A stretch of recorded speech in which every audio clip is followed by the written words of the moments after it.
Hello, welcome to Andy Tales. After watching the video, make sure there's no one else in the room. Don't forget to write your city and the time in the comments. 16 true nighttime terrors to keep your lights on. It was the kind of summer day that made you want to escape the city, humid, sticky, the air thick with exhaust and the buzz of air conditioners. My best friend, Ellie, had been begging me for weeks to take a road trip to her family's old cabin in the mountains. "It's been years since I've been there," she said, her eyes lighting up. "It's quiet, no signal, just us and the woods." I wasn't much for the outdoors, but I just finished a brutal semester at college, and the idea of disappearing for a weekend sounded perfect. We packed light, some clothes, snacks, a cooler of drinks, and hit the road just after sunrise. Ellie drove her beat-up red hatchback, the one with the peeling bumper sticker that said, "Honk if you love pizza." The car smelled like her lavender air freshener and the faint tang of spilled coffee from a cup holder stain that never quite came out. We blasted her playlist, a mix of indie rock and old pop songs, singing along as the city skyline faded behind us. The highway stretched out wide and open, flanked by fields of tall grass that shimmered gold in the morning light. It felt like freedom, like we were the only two people in the world. The GPS said it'd take 4 hours to reach the cabin, a straight shot up the interstate, then a few smaller roads through the foothills. Ellie knew the way, or at least she said she did. "I used to go every summer with my cousins," she told me, her hands loose on the wheel. "It's easy, up through Pine Hollow, then a left at the old mill." I didn't question her. I just sipped my iced coffee and watched the scenery change, the fields giving way to dense pine trees as we climbed into the mountains. We stopped once at a gas station about 2 hours in, a small place with rusted pumps and a flickering neon sign that said open but looked like it hadn't been touched since the 90s. I stretched my legs while Ellie filled the tank, the air smelling like gasoline and pine needles. Inside, I grabbed a bag of chips and a soda, noticing the cashier, a wiry old man with a gray beard, watching us a little too closely. He didn't smile, just rang me up and muttered, "Careful on those back roads." I nodded, assuming he meant deer or sharp turns, and headed back to the car. The first sign something was off came about an hour later. The GPS started glitching, the screen freezing, then rebooting, showing us driving in circles even though the road was straight. Ellie laughed it off. "It's the mountains," she said, tapping the screen. "No signal up here. We don't need it anyway." I glanced at my phone, 0 bars, just like she'd warned. I didn't mind at first. It was part of the adventure, right? But as the trees grew thicker, their branches knitting together above us like a tunnel, I felt a pang of unease. The road was narrower now, the pavement cracked and uneven, with no signs or mile markers in sight. Ellie turned left at a fork I didn't even notice, the car bouncing over a patch of gravel. "This is the shortcut," she said, her voice still cheerful. "We're almost there." But almost stretched into another hour. The sun was higher now, but the light barely reached us through the canopy. The air coming through the cracked windows felt colder, carrying the damp smell of moss and something sharper, like decay. I shifted in my seat, the leather creaking under me, and checked the dashboard clock, 11:47 a.m. We should have been there by now. "Ellie," I said, trying to keep my tone light, "are you sure this is the right way?"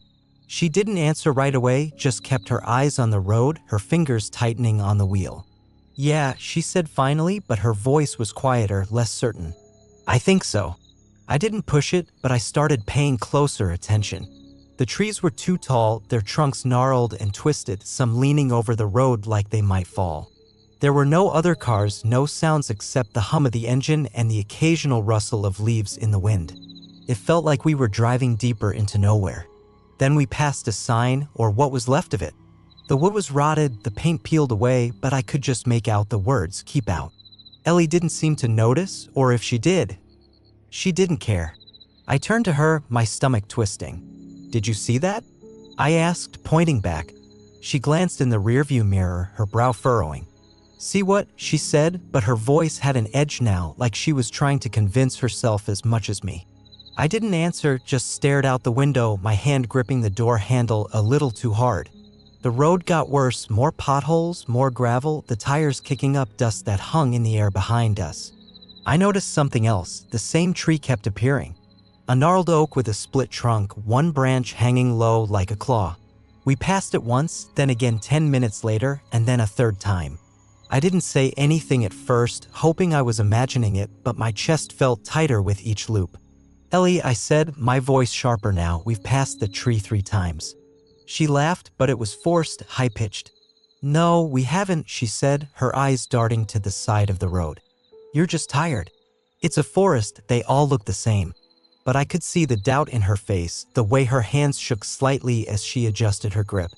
I reached for the GPS again, even though I knew it was useless, and tapped the screen. It flickered, then showed a single word in red: error.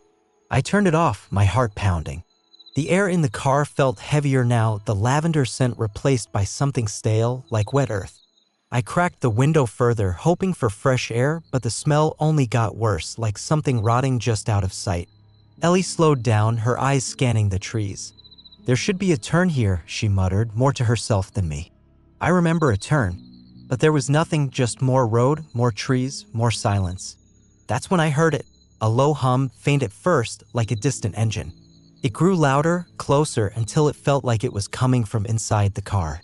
Ellie heard it too, I could tell by the way her shoulders tensed, her head tilting slightly like she was trying to place the sound. "What is that?" I whispered, my voice barely audible over the hum.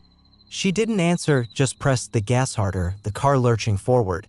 The hum turned into a rhythm, a steady beat like a drum, but it wasn't mechanical. It sounded alive. Like voices, dozens of them, chanting something I couldn't make out. I looked out the window, my breath fogging the glass, and that's when I saw them, shapes in the trees, tall and thin, moving parallel to the car. They weren't running, just gliding, their outlines blurred by the shadows. I couldn't see faces, but I felt their eyes, heavy and unblinking, watching us. "Ellie," I said, my voice shaking now, "do you see that?" She didn't look, just shook her head, her knuckles white on the wheel. "It's nothing," she said, but her voice cracked. It's just the wind." "But the wind doesn't move like that, doesn't watch you." I reached for her arm, my fingers digging into her sleeve. "We need to turn around," I said, louder this time. "Now." She nodded, her breath coming in short gasps, and yanked the wheel hard to the left. The car skidded, tires screeching on the gravel, and for a moment I thought we'd crash. But she straightened out and we were heading back the way we came, or at least I thought we were. The oak tree appeared again, the same claw-like branch, the same split trunk. My stomach dropped. "Ellie," I whispered, "we're not getting out." The chanting grew louder, the shapes closer now, their outlines clearer. They weren't human, not fully. Their limbs were too long, their movements too fluid, like they were made of shadow and bone. One stepped onto the road ahead, its head tilted at an unnatural angle, and Ellie slammed on the brakes. The car jolted to a stop, the engine stalling with a groan. The silence that followed was worse than the chanting. The figure didn't move, just stood there, blocking the road. I could see it better now, its body draped in something that looked like tattered cloth, its face a smear of shadow except for 2 glowing points where eyes should have been. Ellie was frozen, her hands trembling on the wheel, her breath coming in shallow bursts. I reached for the keys, trying to restart the car. But my hands were shaking too hard. The figure took a step closer, its movements jerky, like a puppet on broken strings. I don't know how long we sat there, staring at it, waiting for it to do something. Then Ellie whispered, "I'm sorry." Before I could ask what she meant, she turned to me, her eyes wide with terror. "I lied," she said, her voice barely audible. "I've never been to the cabin. My family, they stopped going after my cousin disappeared. They said the woods took him." My blood ran cold. "What?" I hissed, my voice breaking. "Why didn't you tell me?" She shook her head, tears streaming down her face. "I thought it was just a story," she said. I thought we'd be fine." The figure took another step, its glowing eyes locked on us, and the chanting started again, louder, closer, like it was coming from inside my head. I grabbed the door handle, my mind racing. "We're not staying here," I said, shoving the door open. The air outside was freezing, the smell of decay overwhelming. "Run," I told Ellie, but she was still frozen, staring at the figure. I grabbed her arm, yanking her out of the car, and we stumbled into the woods, branches clawing at our clothes. The chanting followed us, the shapes moving through the trees, their glowing eyes like stars in the dark. We ran until my lungs burned, until I couldn't hear the chanting anymore. The woods were endless, the trees pressing in closer with every step, but eventually we stumbled onto a dirt path. It led to a highway, not the one we'd taken, but a real one with faded signs and the distant hum of a car. We flagged down a trucker, an older guy with a gray beard who looked at us like we were ghosts. He didn't ask many questions, just drove us to the nearest town. The police found Ellie's car a week later, miles from where we'd left it. The doors were open, the seats soaked with rainwater, but the keys were still in the ignition. They asked us what happened, but we didn't know how to explain. Ellie didn't talk much after that. She moved back in with her parents, stopped going to school. I tried to check on her, but she wouldn't answer my calls. I'm back in the city now, but I don't drive through the mountains anymore. I take the long way even if it adds hours to my trip. At night, when it's quiet, I hear the chanting, faint, distant, but always there. Sometimes I dream of the woods, of those glowing eyes, and I wake up with the smell of decay in my nose. I don't know what was out there, what wanted us, but I know it's still waiting. And I'm terrified that one day I'll hear the chant again and I won't be able to run. I'd been working at the 24-hour diner for about 6 months when it happened. It was a small place off the highway, the kind with sticky vinyl booths, a jukebox that only played songs from the 80s, and coffee that tasted like it had been brewing since the place opened in 1973. I didn't mind the night shift, 11 p.m. to 7 a.m., because it was quiet and the tips from truckers and late-night travelers were decent. Plus, I liked the solitude. It was just me, the cook, Manny, and the hum of the neon open sign buzzing in the window. That night started like any other. It was a Wednesday in late October, the air crisp with the smell of fallen leaves and diesel from the trucks idling in the lot. I tied my apron on, the strings fraying at the ends, and started wiping down the counter while Manny prepped the grill in the back. The diner was empty except for an older guy in a flannel shirt nursing a coffee at the far booth. He'd been there since I clocked in, staring out the window at the dark highway, but he hadn't said much. Just nodded when I refilled his cup. Around midnight, the bell above the door jingled and a woman walked in. She was in her late 30s, maybe with a navy coat that looked too big for her and a scarf wrapped loosely around her neck. Her hair was damp, like she'd been walking in the drizzle outside, and her boots left faint wet prints on the checkered floor. She sat at the counter, 2 stools away from the register, and gave me a tired smile. "Coffee, black," she said, her voice soft but steady. I poured her a cup, the steam rising in lazy curls, and slid it over. "Rough night?" I asked, just making conversation. She nodded, wrapping her hands around the mug. "Long drive," she said, her eyes flicking to the window. "I'm just passing through." I didn't pry. People on the highway usually had their reasons for being out this late, and I'd learned not to ask too many questions. I went back to refilling the ketchup bottles, the plastic squeaking under my fingers, while the jukebox played a scratchy version of Every Breath You Take. The woman sipped her coffee in silence, her gaze fixed on the window. I glanced over a few times, noticing how she didn't blink much, how her fingers tapped the mug in a slow, rhythmic pattern. Tap, tap, pause, tap, tap. It was hypnotic almost, but it made the hair on the back of my neck prickle. I shook it off, telling myself I was just tired. The diner was warm, the overhead lights casting a yellow glow over everything, but the air felt heavier somehow, like a storm was coming. Around 1 a.m., the older guy in the booth got up, left a crumpled 10 on the table, and shuffled out without a word. The bell jingled as the door closed behind him, and then it was just me, the woman, and Manny humming to himself in the kitchen. I started sweeping the floor, the broom scraping against the tiles, when the woman spoke again. "You ever see anything strange out there?" she asked, her voice cutting through the quiet. I paused, leaning on the broom. "Out where?" I said, glancing at the window. The highway stretched out into the darkness, the only light coming from the diner's neon sign and the faint glow of a distant street lamp. She didn't look at me, just kept staring outside. "On the road," she said. "At night?" I shrugged, trying to keep my tone light. "Just deer, mostly. Sometimes a raccoon." "Why?" She didn't answer right away, just took another sip of her coffee, her movements slow and deliberate. Then she said, "There's something out there tonight." My stomach twisted, but I forced a laugh. "Like what?" "A bear," I said, half joking. She turned to me then, her eyes sharp and unblinking, and I noticed how pale she was, like she hadn't seen the sun in weeks. "Not a bear," she said, her voice low. "Something that watches." I didn't know what to say to that. I glanced at Manny through the kitchen pass-through, hoping he'd heard and would come out, but he was focused on scrubbing the grill, his back to me.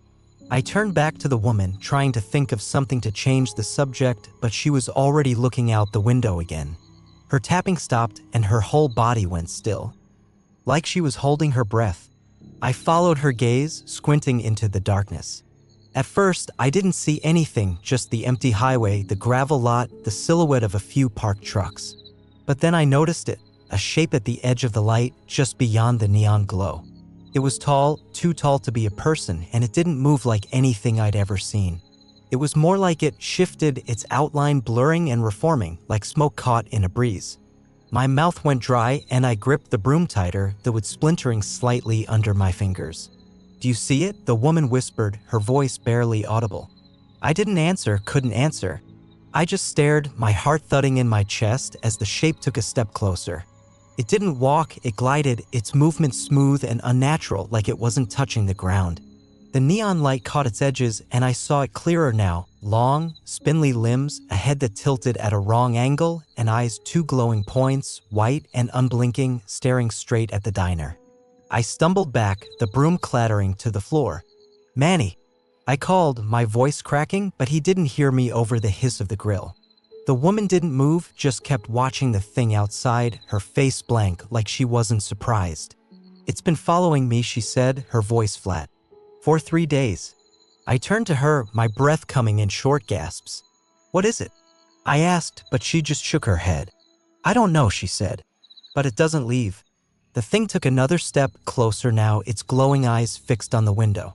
I could hear it now, a low hum, like static, but deeper, vibrating in my chest. The lights in the diner flickered, the jukebox skipping mid-song, and the air grew colder, the smell of coffee replaced by something sharp, like ozone and rot. I backed toward the counter, my hands shaking, and grabbed the phone from the wall, but the line was dead, no dial tone, just silence. The woman stood up, her movement slow, like she was in a trance. "Don't look at it," she said, her voice urgent now. "If you look too long, it sees you." But I couldn't help it, I was already looking, and those glowing eyes were locked on mine. It felt like it was peeling me apart, layer by layer, seeing every fear, every secret, everything I'd ever tried to hide. My legs felt weak, my vision blurring, but I couldn't look away. The thing raised a hand, or what I thought was a hand, long and claw-like, the fingers too many and too thin, and pressed it against the glass. The window didn't break, but I heard a crack, sharp and loud, like ice splitting. The glass spiderwebbed under its touch, the fractures glowing faintly like they were lit from within. I screamed, the sound raw in my throat, and finally tore my eyes away, stumbling behind the counter. Manny came running out, a spatula still in his hand, his face pale. "What the hell?" he started, but then he saw it too, and his words died in his throat. The thing didn't move, just stood there, its hands still on the glass, its eyes burning into us. The woman was at the door now, her hand on the handle, but she didn't open it. "I have to go," she said, her voice trembling. "It'll follow me. It always does." "Don't!" I shouted, but she was already pushing the door open, the bell jingling as she stepped outside. The thing turned its head, slow and deliberate, and followed her, gliding across the lot like a shadow. She didn't run, just walked, her steps steady, her scarf trailing behind her. I watched, my heart pounding as they disappeared into the darkness, the hum fading with them. The diner was silent again, the lights steady, the jukebox picking up where it left off. Manny and I didn't speak, just stood there, staring at the cracked window. He called the owner, who showed up an hour later, grumbling about vandals, but I knew it wasn't that. I finished my shift because I didn't know what else to do, but I kept my eyes on the floor, avoiding the windows. I quit the next day. I couldn't go back, couldn't face that window, couldn't shake the feeling that it had seen me, that it knew me. I moved to the city, got a job at a grocery store, something with daylight hours and crowds. But I still feel it sometimes, that hum, low and steady, like it's waiting. At night, when I'm alone, I keep the curtains closed, the lights on, but I still see those glowing eyes in my dreams, and I wonder if it's still out there, following someone else, or if it'll come back for me. We moved into the house on Maple Street just after my dad got a new job in town. It was a fresh start, or at least that's what my parents kept saying. I was 16, still sulky about leaving my friends behind, but I had to admit the house was nice, a two-story with a wraparound porch, big windows, and a backyard that stretched into a line of trees. The air smelled like fresh paint and pine, and the neighborhood was quiet, the kind of place where people waved from their lawns and kids rode bikes in lazy circles. It felt like the perfect place to start over. At least, that's what I thought at first. The movers had already come and gone by the time we arrived, our boxes stacked in the living room like a cardboard maze. My mom was buzzing around, unpacking dishes and humming to herself while my dad wrestled with the Wi-Fi router in the den. I carried my stuff up to my new room on the second floor, the stairs creaking under my sneakers. The room was bigger than my old one, with slanted ceilings and a window that looked out over the backyard.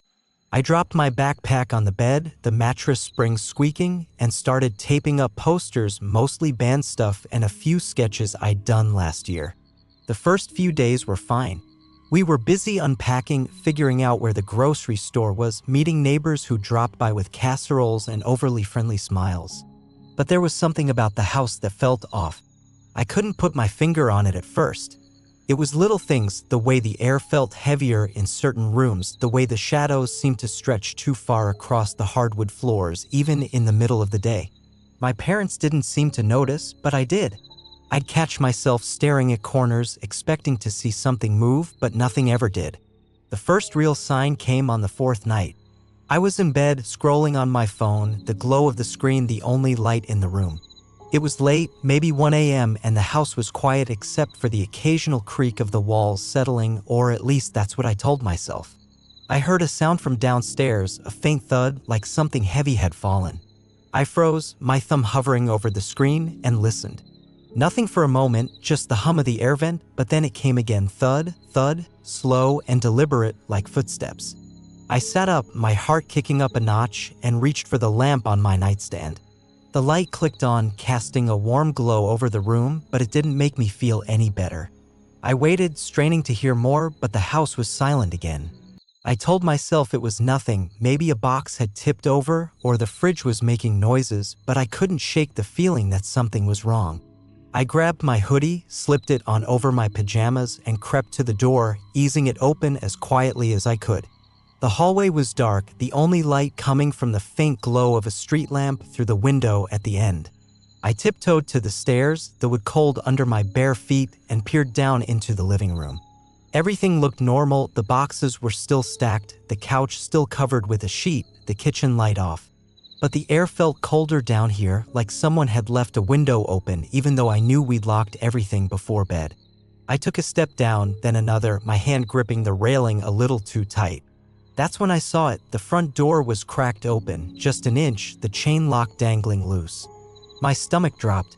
I knew my dad had locked it. I'd watched him double-check it after dinner, a habit from our old apartment in the city.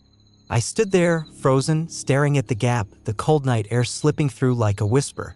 I wanted to call out for my parents, but my throat felt dry, my voice stuck. Instead, I crept closer, my socks silent on the floor, and reached for the door. Just as my fingers brushed the handle, I heard it again, thud, thud, thud, this time from behind me in the kitchen. I whipped around, my breath catching, but the kitchen was dark, the shadows thick and unmoving. I couldn't see anything, but I felt it, a presence, heavy and watching, like the air itself was pressing down on me. My hand shook as I pushed the door shut. The lock clicking into place, and I backed away, my eyes darting between the kitchen and the stairs. I ran back upstairs, my heart pounding, and burst into my parents' room. "Dad," I whispered, shaking his shoulder. He groaned, blinking awake, while my mom stirred beside him. "What's wrong?" he mumbled, sitting up. I told him about the door, the noises, the feeling, but when we went downstairs to check, everything was fine. The door was locked, the chain in place, the kitchen empty. "You probably dreamed it," my dad said, rubbing his eyes. "Old houses make noises. Go back to sleep." I wanted to believe him, but I knew I hadn't dreamed it. After that, things got worse. I started noticing more little things at first, like how my bedroom door would be open in the morning even though I'd closed it at night, or how the mirror in the bathroom would fog up even when I hadn't showered. Then there were the sounds, faint whispers in the walls, like someone was talking just out of earshot, and that same thudding, always at night, always from downstairs. I stopped sleeping with the lights off, keeping a small lamp on even when my dad teased me about the electric bill. A week later, I found something that made my blood run cold. I was unpacking the last of my boxes, pulling out old notebooks and clothes, when I noticed a loose floorboard under my bed. It creaked when I stepped on it, louder than the others, and I don't know why, but I felt compelled to pry it up. I used a butter knife from the kitchen, wedging it under the wood until it popped free. Underneath was a small hollow space, dusty and dark, and inside was a bundle of papers tied with a frayed string. I pulled them out, my hands trembling, and untied the bundle. They were drawings, crude, childlike sketches in black crayon, dozens of them. Most were of a house that looked like ours, but there was always a figure in the windows, tall and thin, with no face, just a blank oval where a face should have been. Some of the drawings had words scrawled in shaky handwriting. "IT sees me and don't look." The last one was the worst, a sketch of a kid in bed, the faceless figure standing over them, and written in red marker, "IT lives here." I shoved the drawings back into the hole and pushed the floorboard down, my heart racing. I didn't tell my parents, I didn't know how to explain it without sounding crazy, but I couldn't stop thinking about it. That night, I heard the thudding again, louder this time, closer, like it was coming from the hallway outside my room.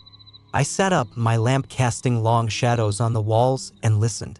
The whispers were clearer now, a low chant that sounded like, "Look, look, look," over and over. I don't know what made me do it, but I got out of bed and crept to the door, my hand hovering over the knob. The air was freezing, my breath fogging in front of me, and the whispers grew louder, more urgent. I turned the knob, the hinges creaking as the door opened, and that's when I saw it standing at the end of the hallway near the window. It was tall, too tall, its head brushing the ceiling, its body thin and stretched like it had been pulled taut. Its face was blank, just like in the drawings, but I felt it staring at me, a weight so heavy I could barely breathe. I wanted to scream, to run, but my legs wouldn't move. The thing tilted its head, slow and deliberate, and took a step toward me, its movements jerky, like a marionette with cut strings. The whispers turned into a hiss, "Look, look, look," and I slammed the door shut, my hands shaking as I turned the lock. I backed away, tripping over my chair, and grabbed my phone, but the screen was dead even though it had been charging. The thudding came again, right outside my door now, steady and relentless thud, thud, thud. I pressed myself against the wall, my lamp flickering, the light dimming with each step the thing took. I heard the doorknob rattle, a slow, deliberate twist, but the lock held. The whispers were right on the other side now, so close I could feel them in my bones, and then, just as suddenly as it started, it stopped. The house was silent again, the lamp steady, the air warm. I didn't sleep that night. I sat there, staring at the door, waiting for it to come back. When morning came, I told my parents we had to leave. I showed them the drawings, told them what I'd seen, but they didn't believe me, not fully. My dad said it was stress. My mom said it was an overactive imagination, but I could see the doubt in their eyes when they looked at the sketches. We moved out a month later after my dad found a new job closer to our old city. They never admitted it, but I think they felt it too, the heaviness, the shadows, the whispers. We're in a new place now, a small apartment with bright lights and neighbors on either side. It feels safer, but I still hear it sometimes, that low chant, "Look, look, look," faint and distant, like it's calling me back. I keep my lamp on at night, and I never look out the windows after dark. I don't know what was in that house, what lived there, but I know it saw me. And I'm terrified that one day it'll find me again. I've always loved trains, the rhythmic clack of the wheels, the hum of the engine, the way the scenery blurs past like a moving painting. So when I got a job in the city, I was excited to commute by train every day. It was a 45-minute ride each way through sleepy suburbs and patches of forest, the kind of route that felt peaceful, almost meditative. I'd settle into my usual seat, third car from the front, window side, with a coffee in hand and my earbuds in, letting the world slip away as I watched the landscape roll by. The station near my house was small, just a single platform with a faded sign that read Oak Ridge in chipped paint.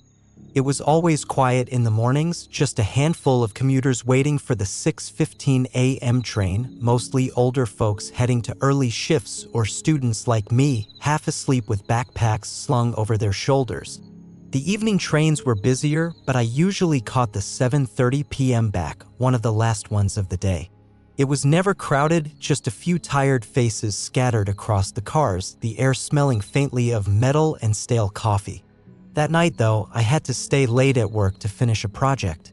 I missed the 7:30 train and ended up catching the 9:15 instead, the last one of the night. I didn't think much of it at the time. I was exhausted, my eyes burning from staring at a screen all day, and I just wanted to get home, heat up some leftovers, and crash. The station platform was deserted when I got there, the overhead lights buzzing faintly, casting a yellow glow over the cracked concrete. I sat on a bench, the metal cold through my jeans, and checked my phone, 9:12 p.m. The train would be here any minute. I heard it before I saw it, the low rumble of the engine, the screech of brakes as it slowed to a stop.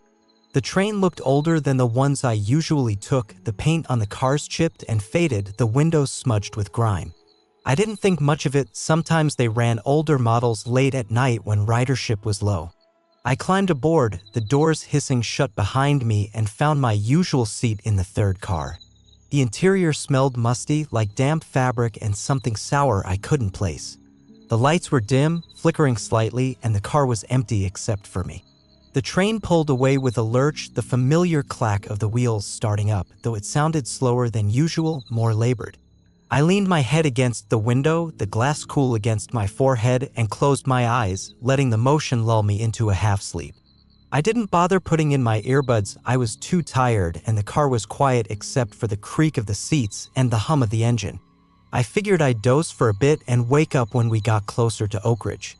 I don't know how long I was out, maybe 20 minutes, maybe more, but I woke with a start when the train jolted to a stop. I blinked, my eyes adjusting to the dim light, and looked out the window. We weren't at a station, just a stretch of track surrounded by dense trees, their branches pressing against the glass like skeletal fingers. The overhead lights flickered again, and the speaker crackled with static, but no announcement came. I checked my phone, 9:47 p.m. We should have been halfway to Oak Ridge by now. I stood up, my sneakers squeaking on the floor, and walked to the end of the car, peering through the window into the next one. It was empty too, the seats untouched, the lights even dimmer than in mine. I called out, "Hello?" my voice echoing in the stillness, but no one answered. I figured the conductor was probably up front, so I sat back down, telling myself it was just a delay, maybe a signal issue or a deer on the tracks. But the air felt heavier now, the musty smell stronger, and I couldn't shake the feeling that I wasn't alone.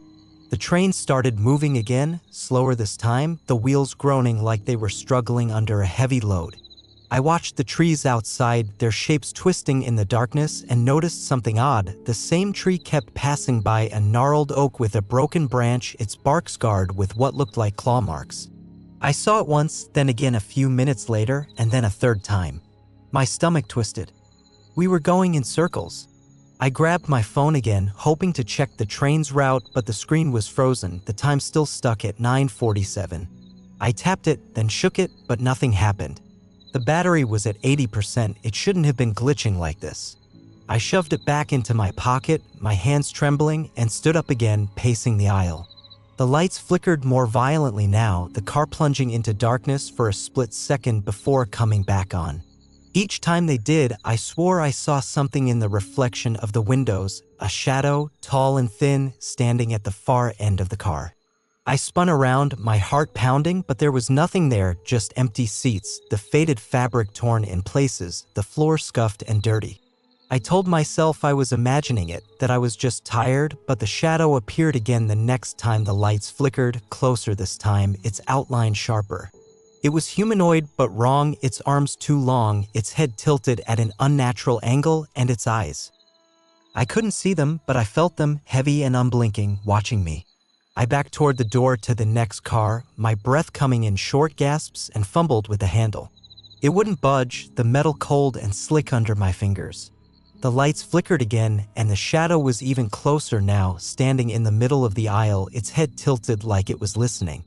I pounded on the door, shouting for the conductor, for anyone, but my voice sounded small, swallowed by the hum of the train. The speaker crackled again, and this time a voice came through, low, distorted, like it was being stretched through static. End of the line, it said, the words slurring together. All passengers must disembark. My blood ran cold. We couldn't be at the end of the line. Oak Ridge was still 20 minutes away, and this train was supposed to loop back to the city after that. I looked out the window, hoping to see a station, but there was nothing, just more trees, more darkness, and that same scarred oak tree passing by again. The train slowed to a stop, the brakes screeching like a scream, and the doors hissed open. I didn't want to get off. I didn't even know where we were, but the shadow was moving closer now, its long arms reaching out, its head tilting further with each step. I could hear it now, a low hum, like a swarm of insects, vibrating in my chest. I stumbled toward the open door, my sneakers catching on the edge of a seat, and practically fell onto the platform outside. It wasn't a station, not really, just a slab of cracked concrete in the middle of the woods, overgrown with weeds, the edges crumbling into the dirt. There was a sign, rusted and leaning, with faded letters I could barely read, Hollow End. I'd never heard of it, never seen it on any map, but the name sent a chill down my spine. The air was freezing, the smell of damp earth and decay overwhelming, and the trees pressed in close, their branches creaking in the wind.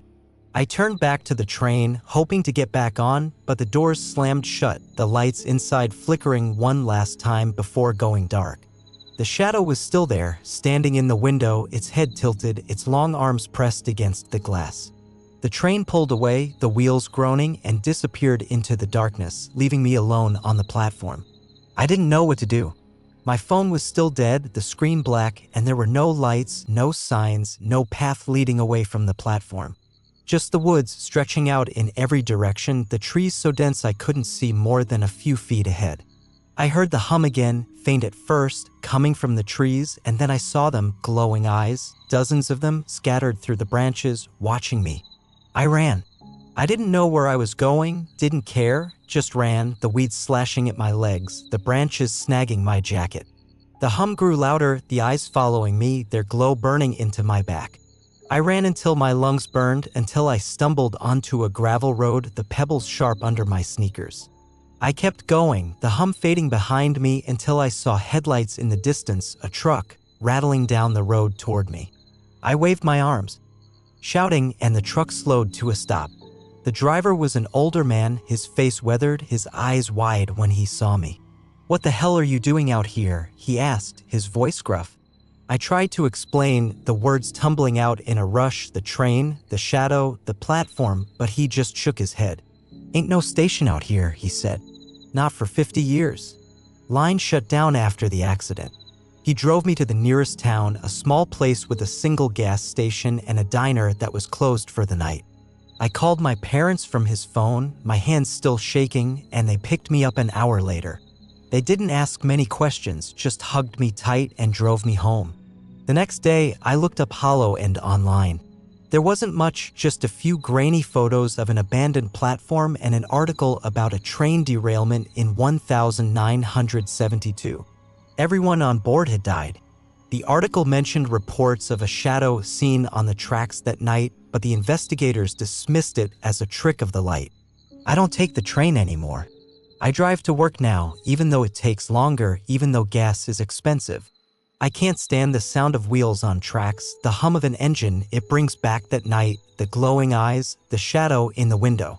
Sometimes when I'm driving late at night, I hear that low hum again, faint and distant, coming from the woods. I keep my eyes on the road, my hands tight on the wheel, and I don't stop. I don't know what was on that train, what followed me off, but I know it's still out there, waiting at the end of the line. My family always spent the last week of summer at my grandparents' lake house. It was a tradition, packing up the car, driving 3 hours to the edge of the lake, and spending 7 days swimming, fishing, and roasting marshmallows over a fire pit. The house was old, a creaky wooden cabin with a sagging porch and a dock that stretched out over the water, the boards weathered and splintered from years of use. I loved it as a kid, the smell of pine, the sound of loons calling at dusk, the way the stars looked brighter out there, away from the city lights. But the summer I turned 17, everything changed. We arrived on a Sunday afternoon, the sun high and the air thick with the buzz of cicadas. My parents were in a good mood, joking as they unloaded the car, while my little brother, Sam, ran straight to the dock, his sneakers thumping on the wood. I helped carry the cooler inside, the screen door slamming shut behind me, and breathed in the familiar smell of the cabin, musty wood, old books, and a faint hint of lake water. My grandparents were already there, my grandma bustling in the kitchen, my grandpa tinkering with the boat motor down by the shore. The first few days were perfect. We swam until our fingers wrinkled, played cards on the porch during a rainstorm, and ate more s'mores than I could count. But there was something off about the lake that year. The water looked darker than I remembered, a deep, inky black that didn't reflect the sky the way it used to. When I mentioned it to my dad, he laughed it off. "It's just the weather," he said, ruffling my hair. "Clouds make it look weird." But the sky was clear, the sun bright, and I couldn't shake the feeling that the lake was watching us. The first real sign of trouble came on the third night. I was in bed, the room I shared with Sam dark except for the faint glow of moonlight through the window. The cabin was quiet, the only sounds the gentle lapping of the lake against the dock and the occasional hoot of an owl in the trees. I was half asleep, drifting in that hazy space between awake and dreaming when I heard it, a low, rhythmic thumping like something heavy hitting the water. It was faint at first, but it grew louder, more insistent, until it felt like it was coming from right outside the window. I sat up, my heart racing, and peered through the glass. The lake was still, the surface smooth as glass, but the thumping continued, steady and deliberate, thump, thump, thump. I looked down at the dock, expecting to see my grandpa messing with the boat, but it was empty, the boat tied securely to its post. I glanced at Sam, still asleep in the bed across the room, his breathing slow and even, and decided not to wake him.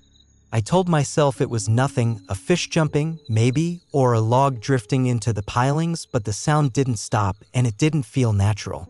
I crept downstairs, the floorboards creaking under my bare feet, and slipped out onto the porch. The air was cool, the smell of the lake stronger now, a mix of algae and something sharper, like rust. The thumping was louder out here, echoing across the water, and I realized it wasn't coming from the dock, it was coming from the middle of the lake.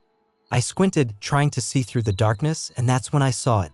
A shape, low and long, moving just beneath the surface. It wasn't a fish, not a boat, it was too big, too smooth, its movements too deliberate. My stomach twisted and I backed toward the door, my hand fumbling for the knob. The shape stopped moving, and for a moment, the thumping stopped too. The silence was worse, heavy and suffocating, and I felt a chill crawl up my spine. Then, slowly, the shape turned, and I swore I saw something break the surface, two glowing points, like eyes, staring straight at me. I stumbled back inside, slamming the door shut, my breath coming in short gasps. I locked it, my hands shaking, and ran back to my room, diving under the covers like a scared kid. I didn't sleep much that night. The thumping started again, fainter this time, but it didn't stop until the sun came up. When I told my parents about it the next morning, they didn't take it seriously. "Probably just a big fish," my dad said. "Sipping his coffee. Or a turtle. They can make a lot of noise." My mom nodded, but I could see the worry in her eyes when she glanced at the lake. Sam, of course, thought it was cool. "Maybe it's a lake monster," he said, grinning. I didn't laugh. The next day, I tried to act normal. We went swimming again, but I stayed close to the dock, my eyes scanning the water for any sign of that shape. The lake felt colder than usual, the water clinging to my skin like oil, and I kept imagining something brushing against my legs, even though nothing did.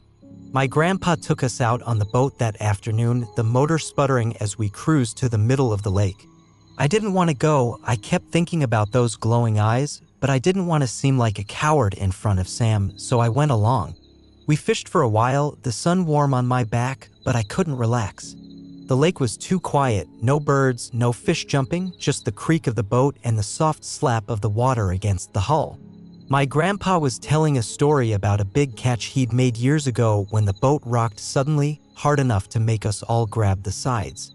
"What the hell was that?" my dad said, his voice sharp. My grandpa frowned, peering over the edge, but the water was still, the surface unbroken. "Maybe we hit a log," he said, but he didn't sound convinced. I looked down, my hands gripping the railing, and that's when I saw it, those glowing eyes again, just below the surface, staring up at us. They were closer now, brighter, and I could see the shape of something massive, its outline blurred by the water but unmistakable. It wasn't a fish, wasn't a turtle, it was something else, something that didn't belong in this lake or anywhere. I screamed, pointing, and my dad followed my gaze. He didn't see it at first, but then his face went pale and he yanked the starter cord on the motor. "We're going back," he said, his voice tight. The boat sputtered to life and we sped toward the shore, the water churning behind us. I kept looking back, expecting to see those eyes following us, but the lake was empty, the surface smooth again. When we reached the dock, I practically jumped out, my legs shaking, and ran to the house. That night, I couldn't sleep. I sat by the window, watching the lake, waiting for the thumping to start again. It didn't, at least not at first. But around 2 a.m., I heard something else, a low, guttural hum, like a voice, coming from the water. It wasn't human, wasn't animal, it was something else, something old and angry, and it made my skin crawl. I saw the shape again, closer to the shore now, its glowing eyes fixed on the house. It didn't move, just watched, but I felt it in my bones, a weight that pressed down on me, whispering my name in that hum. I woke my parents, my voice shaking as I told them what I'd seen. This time, they believed me, or at least they didn't argue. My dad grabbed a flashlight and went out to the porch, shining the beam across the water, but the shape was gone, the hum silenced. "We're leaving tomorrow," my mom said, her voice firm. "First thing." I nodded, my throat tight, and spent the rest of the night in their room, the lamp on, the curtains drawn. We packed up at dawn, the air heavy with mist, the lake hidden behind a veil of fog. As we loaded the car, I kept glancing at the water, expecting to see those eyes again, but there was nothing, just the dock, the boat, the empty shore. We drove away in silence, the cabin shrinking in the rearview mirror, and I thought that was the end of it. I was wrong. A month later, my grandpa went back to the lake house to close it up for the season. He never came back. They found his boat drifting in the middle of the lake, the motor off, the oars missing. There was no sign of him, no footprints, no note, nothing. The police called it an accident, said he must have fallen in and drowned, but I knew better. I'd seen what lived in that lake, what watched us, what wanted us. We never went back to the lake house. My grandma sold it the next year, and we stopped talking about that summer, about the lake, about Grandpa. But I can't forget it. I still hear that hum sometimes, late at night. When the house is quiet, a low, guttural sound like it's calling me back. I don't swim anymore, don't even like being near water. When I close my eyes, I see those glowing points staring at me from the dark, and I know that whatever was in that lake, it's still there, waiting for me to return. I'd always loved the library at my university. It was a massive, old building with towering shelves, stained glass windows, and a quiet that felt almost sacred. I'd spend hours there, tucked into a corner with my textbooks, the smell of aged paper and polished wood filling the air.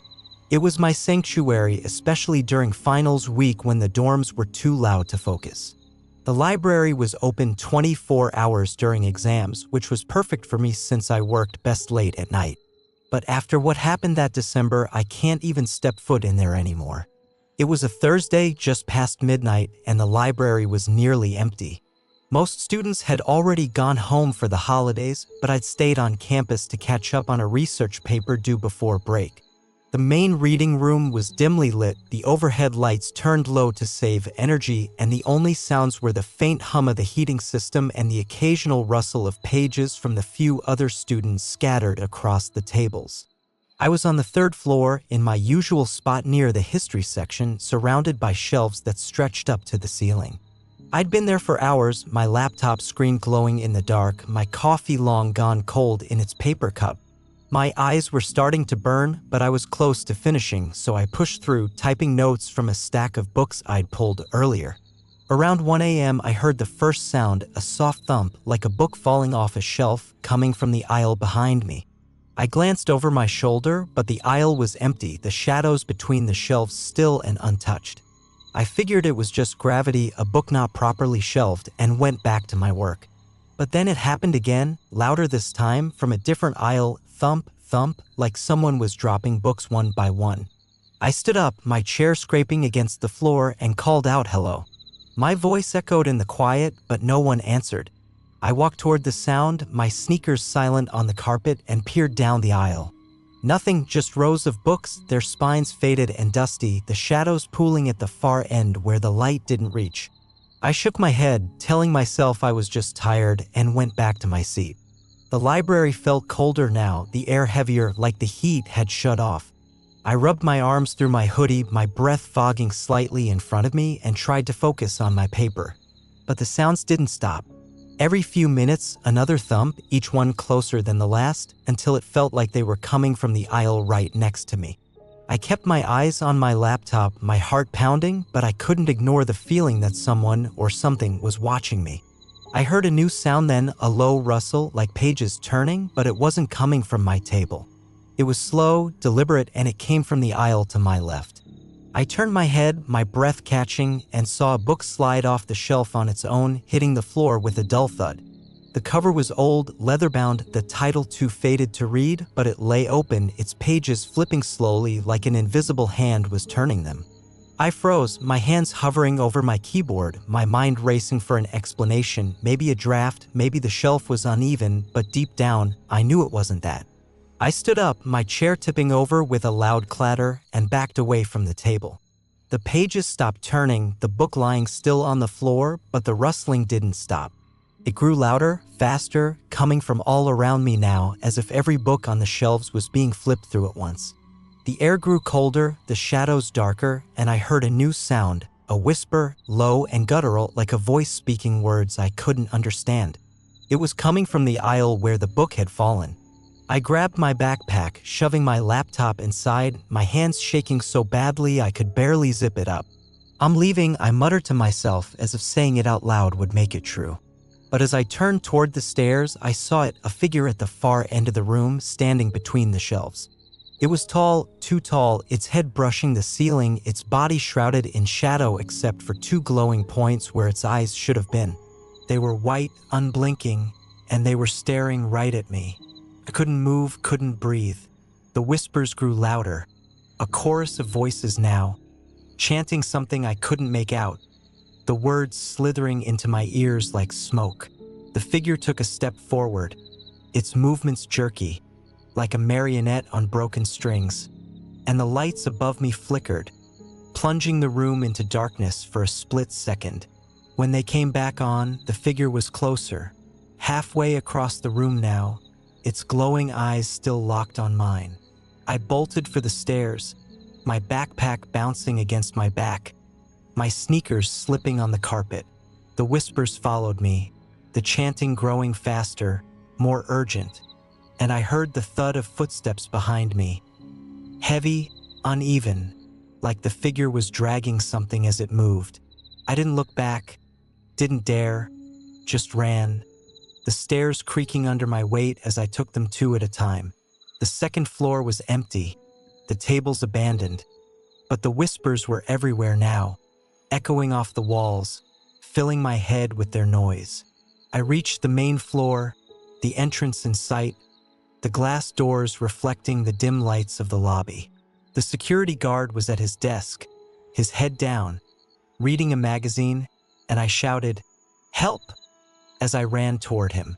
He looked up, startled, but before he could say anything, the lights flickered again, and the whispers turned into a scream, a single, piercing note that made my ears ring.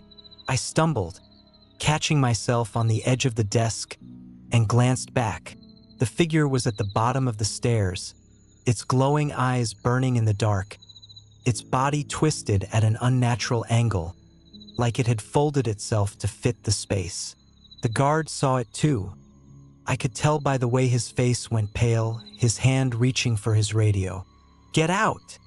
he shouted, his voice shaking, and I didn't need to be told twice. I pushed through the doors, the cold night air hitting me like a slap, and ran across the quad, my breath fogging in front of me. I didn't stop until I reached my dorm, my hands trembling as I fumbled with my key. I locked the door behind me, my chest heaving, and sank to the floor, my backpack still on. The whispers were gone, the screams silenced, but I could still feel those eyes, heavy and unblinking, watching me through the walls. I didn't sleep that night, I couldn't. I sat on my bed, the lamp on, my knees pulled to my chest, waiting for the sun to come up. The next day, I went back to the library, not because I wanted to, but because I'd left my notebook on the table and I needed it for my paper. The guard was there, a different one this time, and he didn't say anything when I walked in, just nodded like nothing had happened.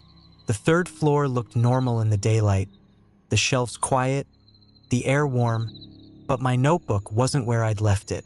I found it in the aisle where the book had fallen, tucked between two shelves, and when I picked it up, I saw something written on the cover in black ink.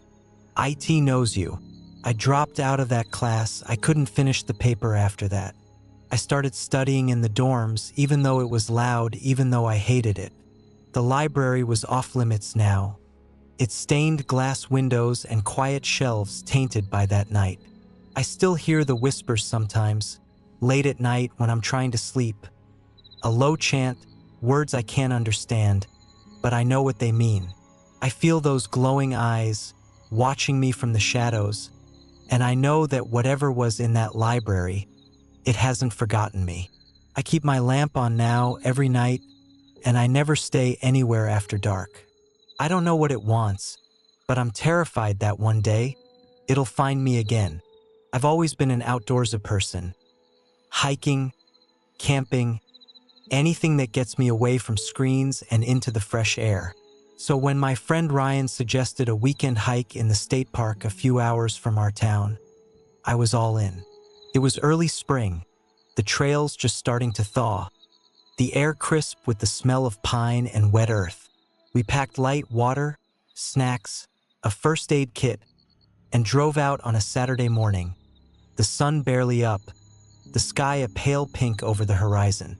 I thought it'd be a fun escape, a chance to clear my head after a rough few weeks at work. I had no idea how wrong I'd be. The park was massive, hundreds of acres of dense forest, winding trails, and rocky cliffs overlooking a river that snaked through the valley. We parked at the main lot, a gravel patch with a rusted signboard showing a map of the trails. There were a few other cars there, but the place was quiet. The only sounds the chirping of birds and the rustle of leaves in the wind. Ryan traced the map with his finger, picking a trail that looped through the northern ridge. A 6-mile hike, moderate difficulty, with a lookout point halfway through. Perfect, he said, grinning. We'll be back by lunch. We started out, our boots crunching on the dirt path, the trail marked with faded blue blazes painted on the trees. The forest was beautiful. Tall pines stretching up to the sky, their needles carpeting the ground, the air cool and sharp in my lungs. We talked as we walked, about work, about Ryan's new girlfriend, about the burgers we'd get on the way home. For the first hour, everything was fine. The trail climbed steadily, the path winding through a series of switchbacks, and we stopped now and then to sip water and take in the view. Mossy boulders, a small creek trickling over rocks, the river glinting in the distance. But as we got deeper into the forest, I started to feel off. The air felt heavier, the sounds of the birds fading until the only noise was our footsteps and the occasional snap of a twig. The trees seemed closer together now, their branches knitting into a canopy that blocked out most of the sunlight, casting long, jagged shadows across the trail. I glanced at Ryan, hoping he'd say something to break the silence, but he was focused on the path, his brow furrowed like he was trying to remember the way. "Hey," I said, my voice sounding louder than I meant it to in the quiet. "You sure we're on the right trail?" He nodded, pulling out his phone to check the map he'd screenshot earlier, but his screen was blank. No signal, no GPS, just a faint searching. In the corner. "It's fine," he said, shoving the phone back into his pocket. "We're good. The lookout's just up ahead." I didn't argue, but I couldn't shake the feeling that something was wrong. The blue blazes on the trees were harder to spot now, the paint chipped and faded, some of them scratched out entirely. We kept going, the trail narrowing, the ground uneven with roots and rocks. I noticed something else. There were no other hikers. We hadn't seen anyone since we started, not even footprints or signs of recent use. It was a popular park, even in early spring, so where was everyone? I mentioned it to Ryan, but he just shrugged. Maybe they took a different trail, he said, but his voice was tighter now, less confident. I didn't push it, but my stomach was starting to knot, my hands clammy despite the cool air. About 2 hours in, we reached a fork in the trail that wasn't on the map. One path veered left, down a steep incline toward the river, while the other went right, climbing up a rocky slope. There were no blazes, no signs, just a faint carving on a nearby tree. An arrow pointing right, scratched into the bark with something sharp. "That's gotta be the lookout," Ryan said, but he didn't sound sure. I hesitated, looking down the left path, the sound of the river faint but steady in the distance. "Maybe we should go back," I said, my voice quiet. He shook his head. "We're halfway. Let's just get to the lookout and then head back." We took the right path, the climb steep and slippery, the rocks loose under our boots. The forest was darker now, the canopy thicker, the air colder, carrying a damp, earthy smell that reminded me of decay.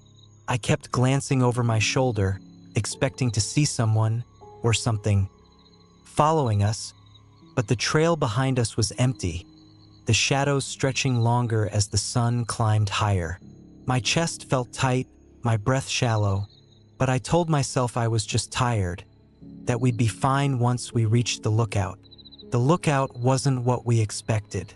It was a small clearing on the edge of a cliff, the river far below us, its surface dark and still, like a sheet of black glass.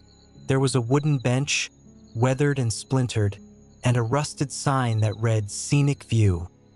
But the view wasn't scenic, it was unsettling. The trees around us were gnarled and twisted, their branches bare despite the season, and there was a smell in the air, sharp and metallic like blood. I stepped closer to the edge, peering down at the river, and that's when I saw it. A shape in the water, long and thin, moving against the current, its outline blurred but unmistakable. I stumbled back, my heart pounding, and grabbed Ryan's arm. "Do you see that?" I whispered, pointing. He squinted, his face paling as he followed my gaze. "What the hell?" he muttered, stepping back from the edge. The shape didn't move like a fish or a log. It glided, deliberate and slow, and as it turned, I swore I saw two glowing points, like eyes, staring up at us from the depths. The air grew colder, the metallic smell stronger, and I heard a sound. A low hum like a chant, coming from the trees behind us. We turned our backs to the cliff, and that's when I saw them. Figures in the woods, tall and thin, their bodies shrouded in shadow, their eyes glowing the same pale white as the thing in the river. They didn't move, just stood there, watching us, their heads tilted at unnatural angles. The hum grew louder, the chant clearer now. A single word repeated over and over, "Stay, stay, stay." My legs felt weak, my breath coming in short gasps, and I grabbed Ryan's hand, my nails digging into his skin. "We need to go," I said, my voice shaking. He nodded, his eyes wide, and we ran back down the trail, the hum following us, the figures gliding through the trees, keeping pace. Branches snagged at my jacket, roots tripped me, but I didn't stop, didn't look back, even when I heard the snap of twigs and the rustle of leaves behind us. The trail seemed longer now, the fork nowhere in sight, the forest closing in around us like a trap. My lungs burned, my legs aching, but the hum was always there, the glowing eyes always watching, until we finally stumbled back onto the main trail, the blue blazes reappearing like a lifeline. We didn't stop running until we reached the parking lot, the gravel crunching under our boots, our car the only one left. We jumped inside, locking the doors, and Ryan floored it, the tires spinning as we peeled out onto the road. The hum faded as we drove away, the forest shrinking in the rearview mirror, but I could still feel those eyes, heavy and unblinking, watching us from the trees. We didn't talk the whole way home, just sat in silence, our breathing ragged, our hands trembling. When we got back to town, we tried to look up the trail online to see if anyone else had seen what we had. But there was nothing, no reviews, no mentions, not even a map that showed that fork. It was like the trail didn't exist.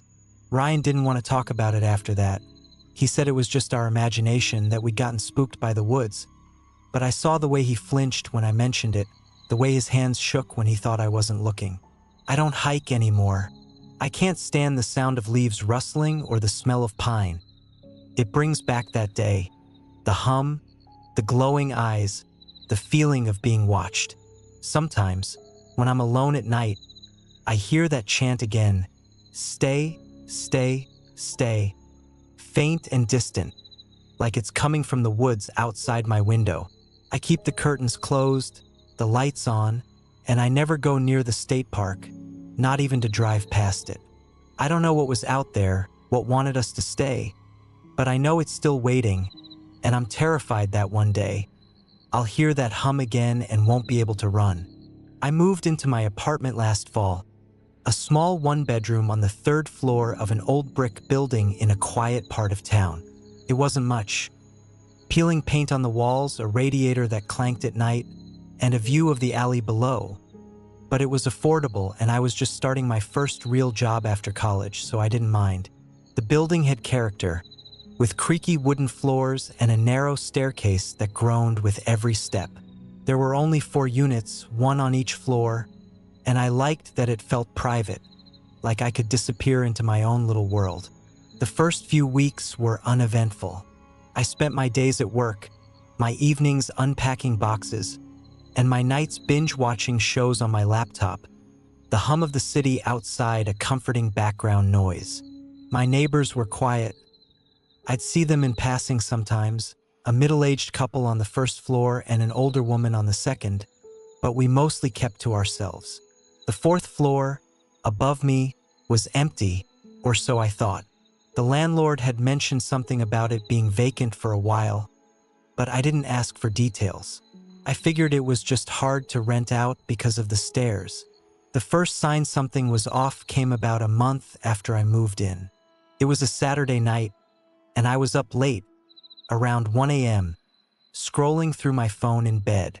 The apartment was quiet except for the occasional creak of the radiator and the faint hum of traffic outside. Then I heard it, a soft thump from the ceiling directly above my room, like something heavy had been dropped.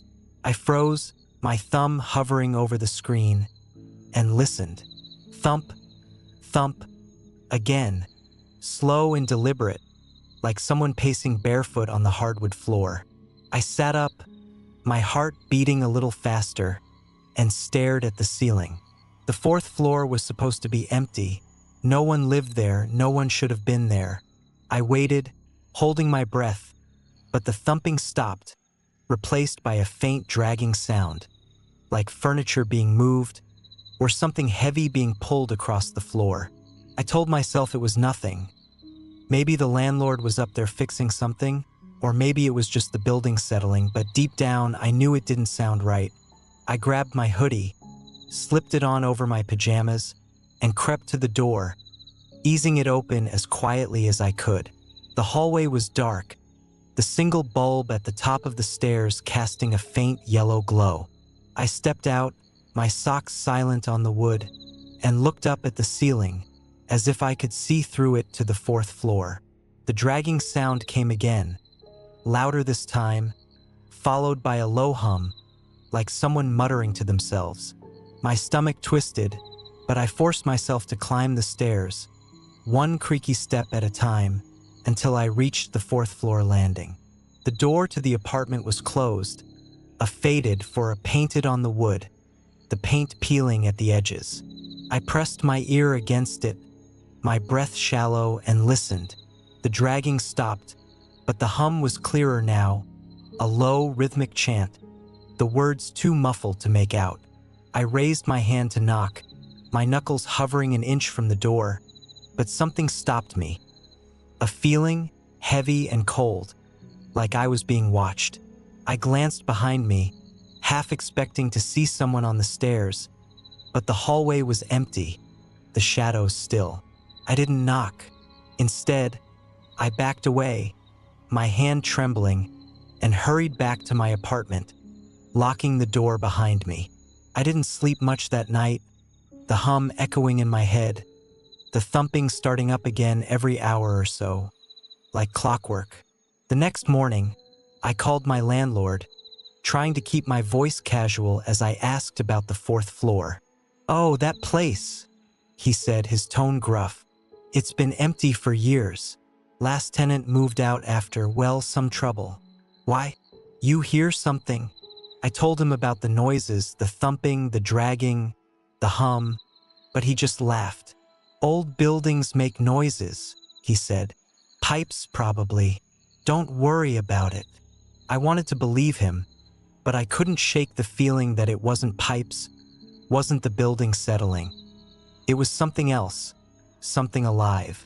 I started keeping the TV on at night, the volume low, just to drown out the sounds from above, but they always seemed to cut through, faint but persistent. A few nights later, it got worse. I was in the kitchen, heating up leftovers in the microwave, when I heard a new sound, a soft tapping, like fingernails on glass, coming from my living room window. I froze, the microwave humming behind me, and turned toward the sound. The window looked out over the alley 3 stories up, with no fire escape, no ledge, nothing for anyone to stand on. But the tapping continued, slow and deliberate.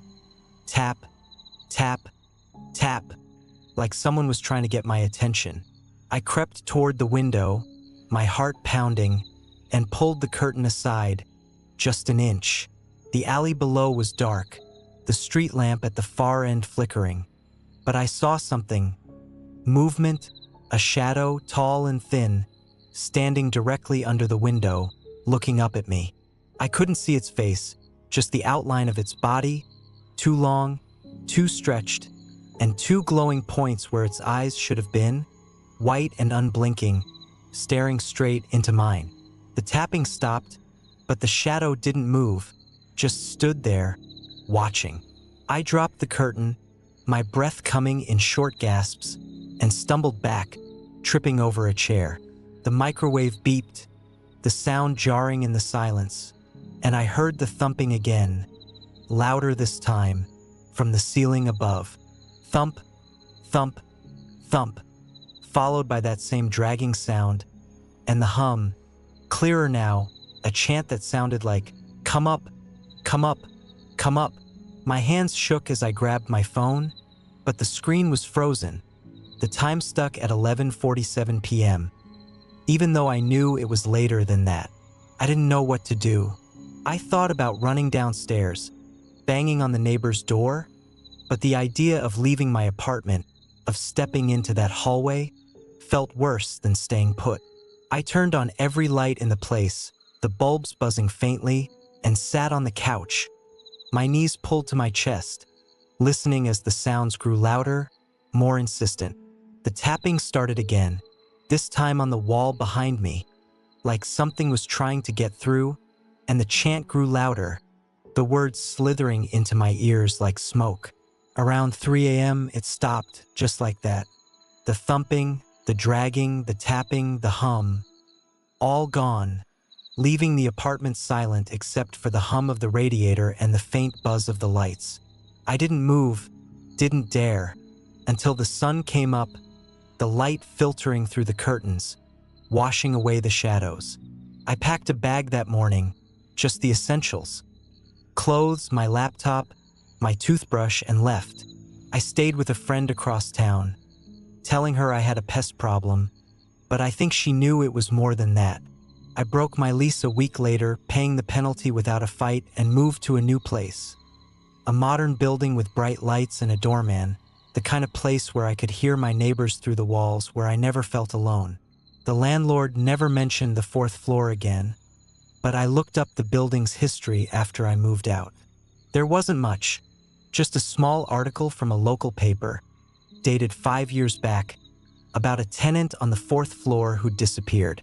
No trace, no note, just a few strange reports from neighbors about noises, shadows, a figure in the alley. I don't go back to that part of town anymore. I avoid old buildings, stick to places with lots of light, lots of people. But I still hear it sometimes. That low chant, come up, come up, come up, faint and distant, like it's calling me back. I keep my curtains closed at night, my lights on, and I never look out the window after dark. I don't know what lived on that fourth floor, what watched me from the alley, but I know it saw me, and I'm terrified that one day, it'll find me again. Every summer, a carnival would roll into our small town for a week, setting up in the empty lot near the edge of the woods. It was the highlight of the season: bright lights, the smell of popcorn and cotton candy, the sound of laughter and tinny music from the rides. As a kid, I loved it, begging my parents to take me every night, my pockets jingling with quarters for the games. But the summer I turned 15, the carnival felt different, and after what happened that year, I've never been back. It started on a humid July evening, the air thick with the buzz of cicadas and the faint glow of fireflies. The carnival had arrived the day before, its tents and rides springing up overnight like magic. I went with my best friend, Lila, both of us buzzing with excitement as we walked through the entrance. A rickety archway strung with flickering lights that spelled out "Midnight Fair" in red bulbs. The place was packed. Families with sticky-fingered kids, teenagers in groups, couples sharing funnel cakes. But there was something off about the crowd, a tension I couldn't quite place. We started with the Ferris wheel, the highest ride in the carnival, its lights casting a yellow glow over the lot. The operator was a thin man with a crooked smile, his eyes shadowed under a faded cap, and he didn't say much, just took our tickets and motioned us into the creaky seat. As we rose into the air, the carnival sprawling below us, I noticed something strange. The woods beyond the lot seemed darker than usual, the trees pressing in closer, their branches twisted like they were reaching for the lights.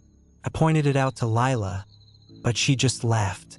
"It's just the shadows," she said, her voice light. "You're being dramatic." We spent the next hour wandering the midway, playing games and eating too much cotton candy, the sticky sugar clinging to my fingers. The carnival felt familiar. The same rides, the same barkers shouting for us to try our luck, but there was an edge to it, a feeling I couldn't shake. The music from the carousel was slower than I remembered, the notes warped and off-key, and the clowns walking around didn't smile, their painted faces frozen in blank expressions, their eyes following us as we passed.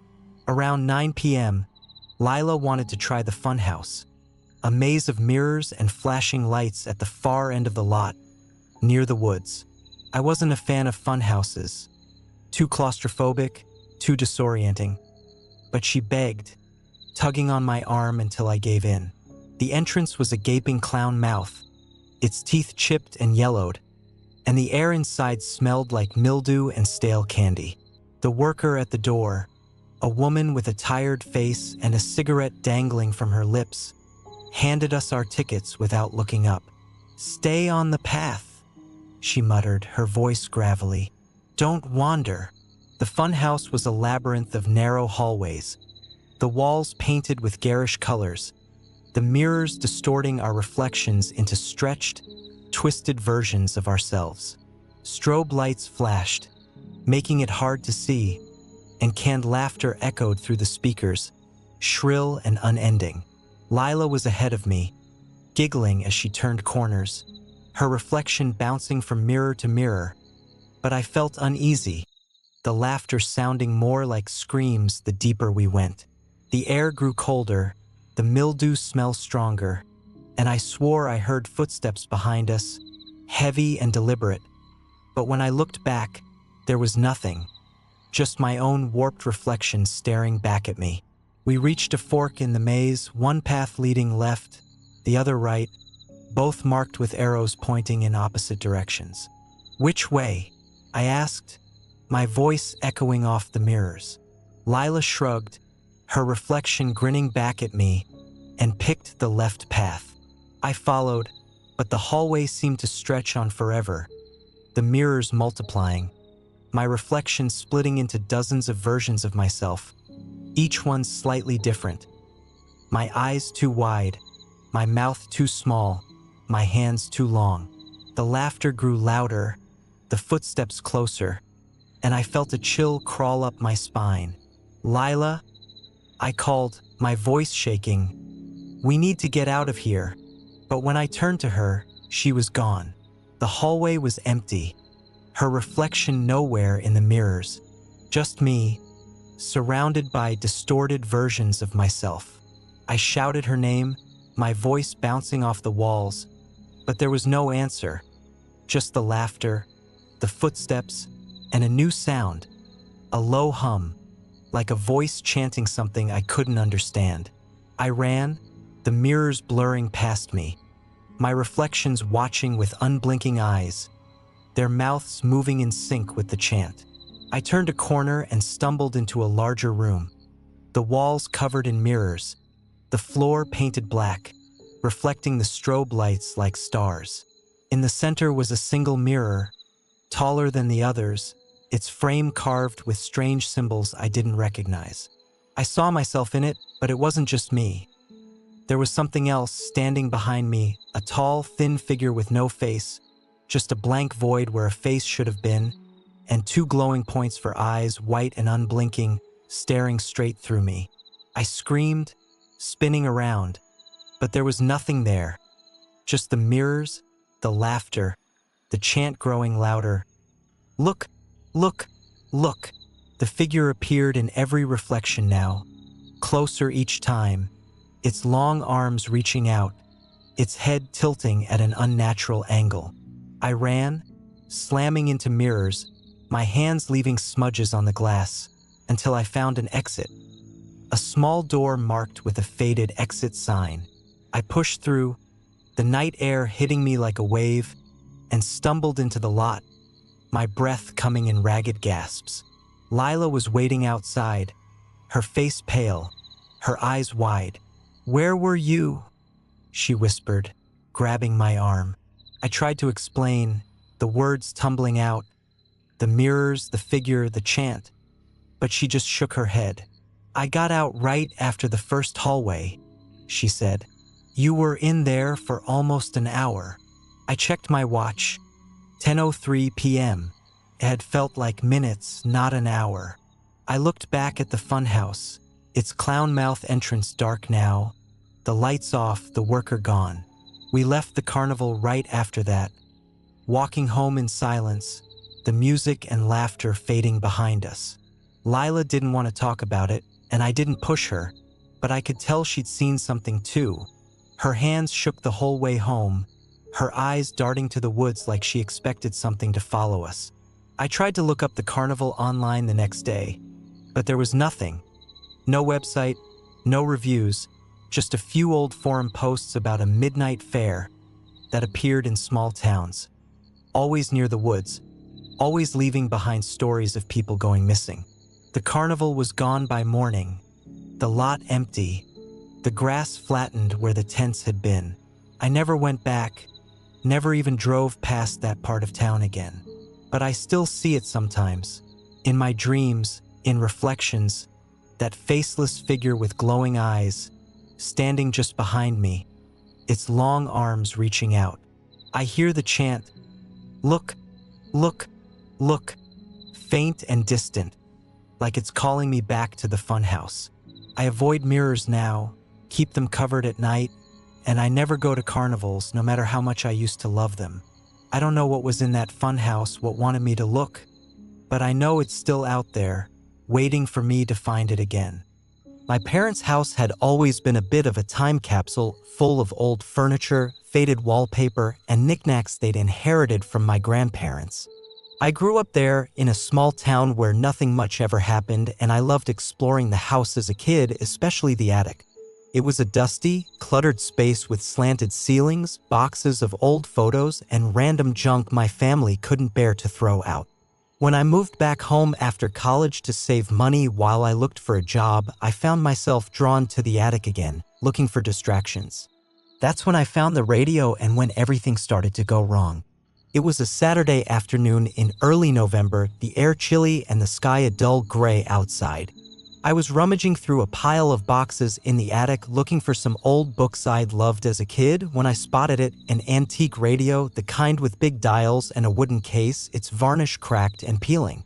It was buried under a stack of moth-eaten blankets, the cord frayed but still attached, and I pulled it out, brushing off the dust with my sleeve.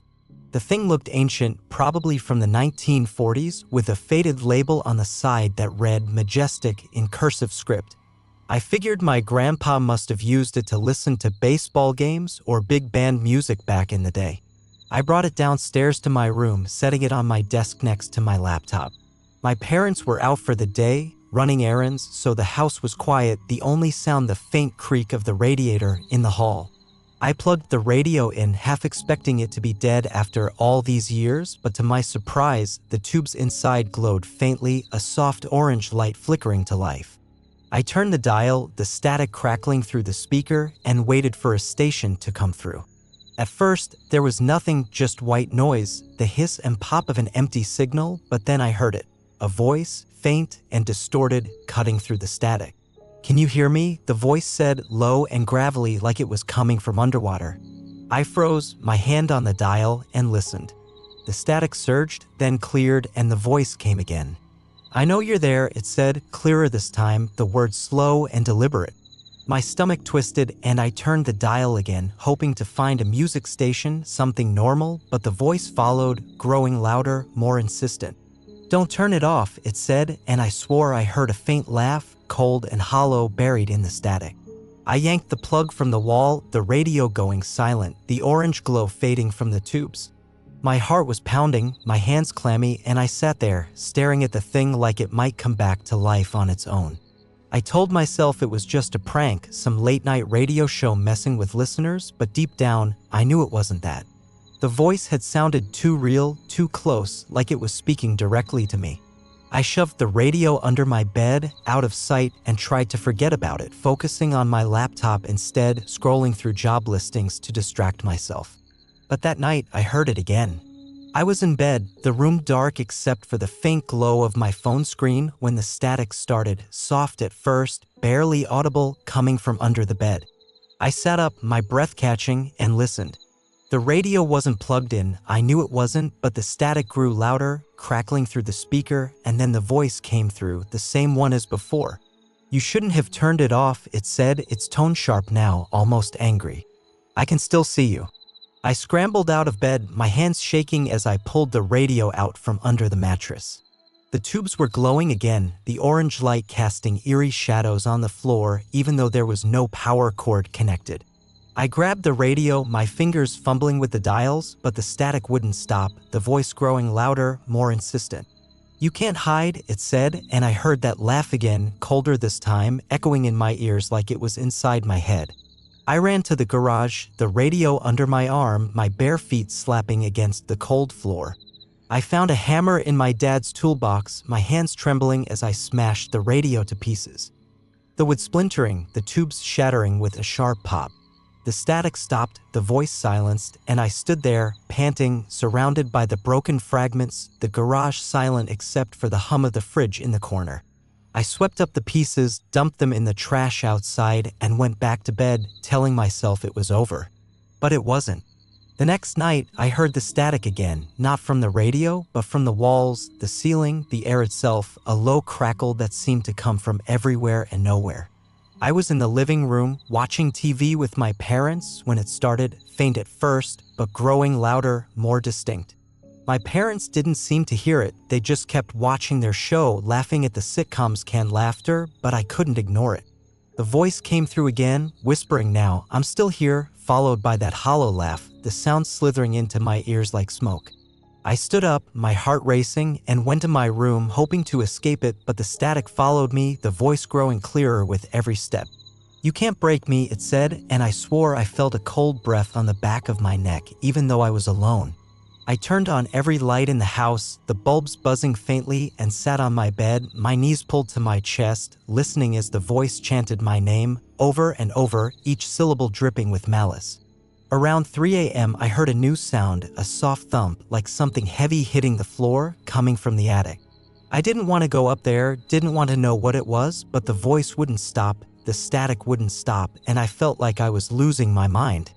I grabbed a flashlight, my hands trembling, and climbed the attic stairs, the wood creaking under my weight, the air growing colder with every step. The attic was dark, the single bulb flickering when I pulled the cord, and I saw it, another radio identical to the one I'd smashed, sitting in the middle of the floor, its tubes glowing, the static crackling through the speaker. The voice came through, "Louder now, I told you," it said, followed by that laugh, sharp and cruel. I raised the flashlight, ready to smash it again, but as I stepped closer, I saw something in the shadows behind the radio, a figure, tall and thin, its body shrouded in darkness, its eyes two glowing points, white and unblinking, staring straight at me. The air grew colder, the static louder, and the figure tilted its head, its long arms reaching out, the chant turning into a scream, "You can't leave." I dropped the flashlight, the beam spinning across the floor, and ran, the attic stairs shaking as I stumbled down them. I locked myself in my room, my breath coming in ragged gasps, the static echoing in my ears even through the door.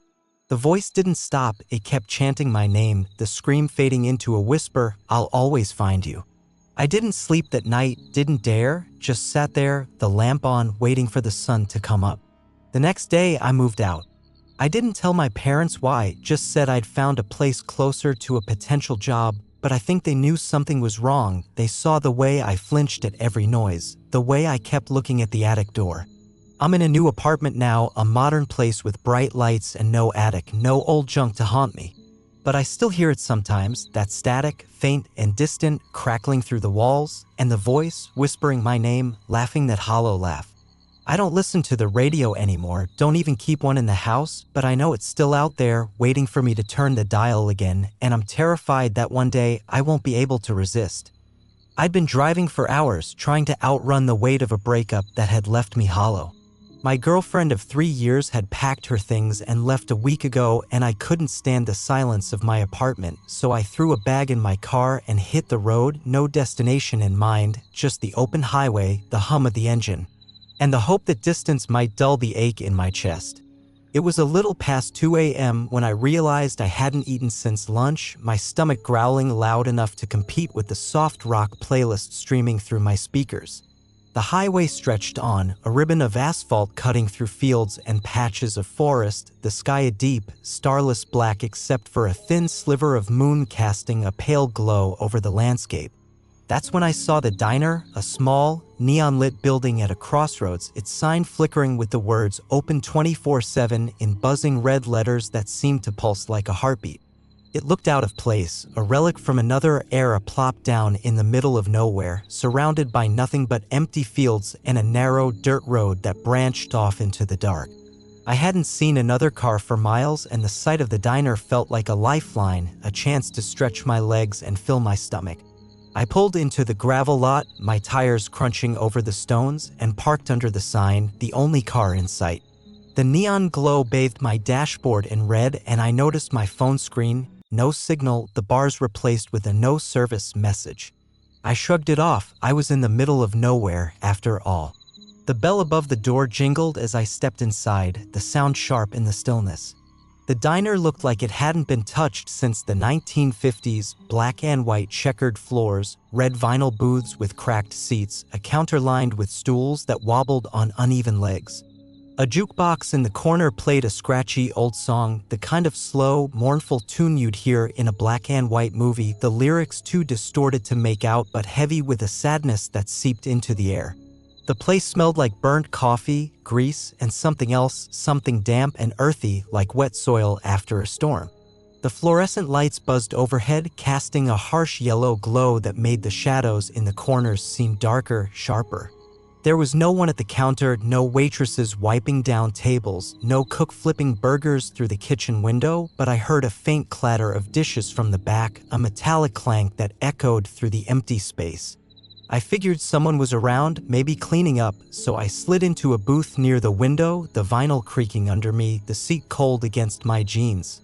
The tabletop was sticky, a faint ring of coffee stains marking the spot where someone had sat before me, and I wiped my hands on my jacket, suddenly aware of how quiet the diner was, the jukebox song the only sound breaking the silence. I waited, tapping my fingers on the table, the rhythm matching the slow beat of the song. My reflection in the window caught my eye, tired eyes, messy hair, a face that looked older than my 27 years. Beyond my reflection, the highway stretched out, empty and dark, the gravel lot glinting faintly in the neon glow. I couldn't shake the feeling that I was being watched, a prickling sensation at the back of my neck, but when I glanced around, the diner was still empty, the kitchen window dark, the counter untouched except for a glass sugar dispenser with a dented lid. After what felt like an eternity but was probably only 5 minutes, a man emerged from the kitchen, a tall, wiry guy in a stained apron, his face pale and gaunt, his cheekbones sharp enough to cut glass. His eyes were shadowed under a faded baseball cap, the brim pulled low, and he moved with a slow, deliberate shuffle like he was carrying a weight I couldn't see. He didn't smile, didn't even look at me, just set a laminated menu on the table with a soft thud and muttered, "What'll it be?" His voice was flat, almost mechanical, and he stared out the window at the empty highway, his hands twitching slightly at his sides, like he was nervous about something. I ordered a burger and fries, my voice sounding too loud in the quiet. And he nodded, his cap dipping slightly as he turned back to the kitchen, the door swinging shut behind him with a creak. I watched him go, noticing the way his apron strings hung unevenly, one side frayed and stained with something dark. Grease, maybe, or something else. The jukebox song looped again. The same mournful tune, the needle skipping slightly on the record, and I realized it hadn't changed since I walked in. I tried to focus on the menu, reading the faded print. Classic diner fare, nothing fancy. But the words blurred together, my eyes drawn back to the window, to the darkness outside. The air felt heavier now, the diner colder, the fluorescent lights flickering just enough to make me blink. I swore I heard a faint whisper beneath the music, like someone was murmuring just out of earshot. The words too soft to catch but carrying a weight that made my chest tighten. I glanced around again, expecting to see another customer, someone who might have slipped in while I wasn't looking. But the place was still empty. The booths untouched, the counter gleaming under the lights like it had been wiped down 1,000 times. The whispering grew louder, a low chant that sounded like, "Stay, stay, stay." The words slithering into my ears, and I felt a chill crawl up my spine, my fingers gripping the edge of the table. My food came faster than I expected, the plate clattering as the man set it down, the sound jarring in the quiet. The burger looked fine, the bun toasted, the lettuce crisp, but the fries were soggy, limp and pale, like they'd been sitting in water too long. The smell hit me then, not the savory scent of grilled meat, but something damp and rotting, like wet earth after a rain, mixed with a faint metallic tang that made my stomach turn. I pushed the plate away, my appetite gone, and looked up to tell the man I'd changed my mind. But he was already back in the kitchen, the door swinging shut with a slow creak, his shadow lingering on the wall for a moment longer than it should have. I reached for my wallet, pulling out a crumpled 10 and tossing it on the table, the bill landing on the untouched plate. The whispers were clearer now, the chant unmistakable, "Stay, stay, stay." And I felt a tug, not physical but deeper, like something was pulling at my thoughts, urging me to sit back down, to wait, to listen. I shook my head, trying to clear the fog, and stood up, my sneakers squeaking on the checkered floor as I headed for the door. The jukebox song skipped again, the needle scratching across the record, and a new sound cut through the air. A low hum, like static, deep and resonant, vibrating in my chest. I froze, my hand on the door handle, the cold metal biting into my palm, and turned back. The lights flickered violently now, plunging the diner into darkness for a split second before coming back on. The buzz louder, more insistent. In the reflection of the window, I saw something. Movement, a shadow, tall and thin, standing in the kitchen doorway, watching me. Its body was shrouded in darkness, its limbs too long, too stretched, and its face was a void except for two glowing points where its eyes should have been, white and unblinking, staring straight into mine. Its head tilted at an unnatural angle, like a puppet on broken strings. And the hum grew louder, the chant turning into a hiss. Stay, stay, stay. I yanked the door open, the bell jingling wildly, the sound swallowed by the hum, and ran to my car, my breath fogging in the cold night air.